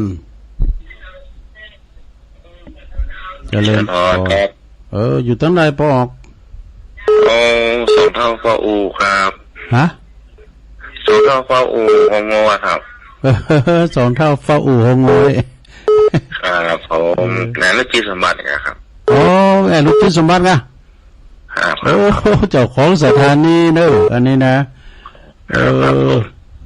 ขอบคุณหลายๆเนี่ยฟังครับท่านผอ.นั่นนี่นะเจ้าของสถานีนะอันแดนดินถิ่นล้านนานะวันนี้ได้รับเกียรติเด้อเพิ่นโทรมาหาตุลุงเจริญพรไอ้สัตว์เจ้าตุลุงแม่ติ๋มอยู่บ้านอุโมงค์เด้อแม่ติ๋มเนาะเจ้าใส่บ้านแม่ด่วนนั้นไกลกันแม่บุญโดนเนาะแม่ติ๋มอุโมงค์ฟังชัดเจนเนาะวันนี้ฟังวัดไฟเห็นนะเจ้าไฟเห็นก็ฟังได้นะครับชัดเจนดีเนาะสาธุเนอเอาละเนาะศรัทธาก็ขอโทนสายก็มีหลวงพ่อกฤษพุทธอุทยานปางโมนะแม่น้อยเดี๋ยวกันเนอะเจริญพรทำซ้ายเราสาธุเจ้าตัวลงฟังกันแต่เจ้ามาได้โทรเนี่ยเสียใจแม่ยังเจ้าไปฝากตัวสวดมนต์ตัวเจ้าดีแม่ยังก็น้อยเจ้าอะไรน้อยแม่น้อยอุดูดีเนาะยินดีได้แม่เนอสาธุก็มีหลวงพ่อกฤษพุทธอุทยานปางโมละอัมปุณเนอเจงดาวแล้วก็แม่น้อยกาดนัดบันดอนหลงปนนั้นประเสริฐนาน้อยนาแดงจังหวัดนานบนเนอแม่น้อยท่าโทกลำปางแม่พิมพ์ป่าแดดป่อบุญตันป่าไล่วัดอาจารย์เสดี3 ยอดเด้อ แม่อุ้ยอินแม่สาบเสมิงแม่ฟองคำติ๊บแก้วแม่ปราณีน้องแตนน้องแตนหิมกาติดแล้วก็วันนี้ในปีไอ้ใต้โหนนะรุจิสมบัติเงาคำมาในเป็นเจ้าของสถานี2เท่าเฝ้าอู่โดยประมาณนะขอบคุณที่โทรมานะแม่ติ๋มจากอุโมงค์แล้วก็แม่น้อยอุดดีได้อยู่โลนบดี12สายขอบคุณกูเสงกูสาย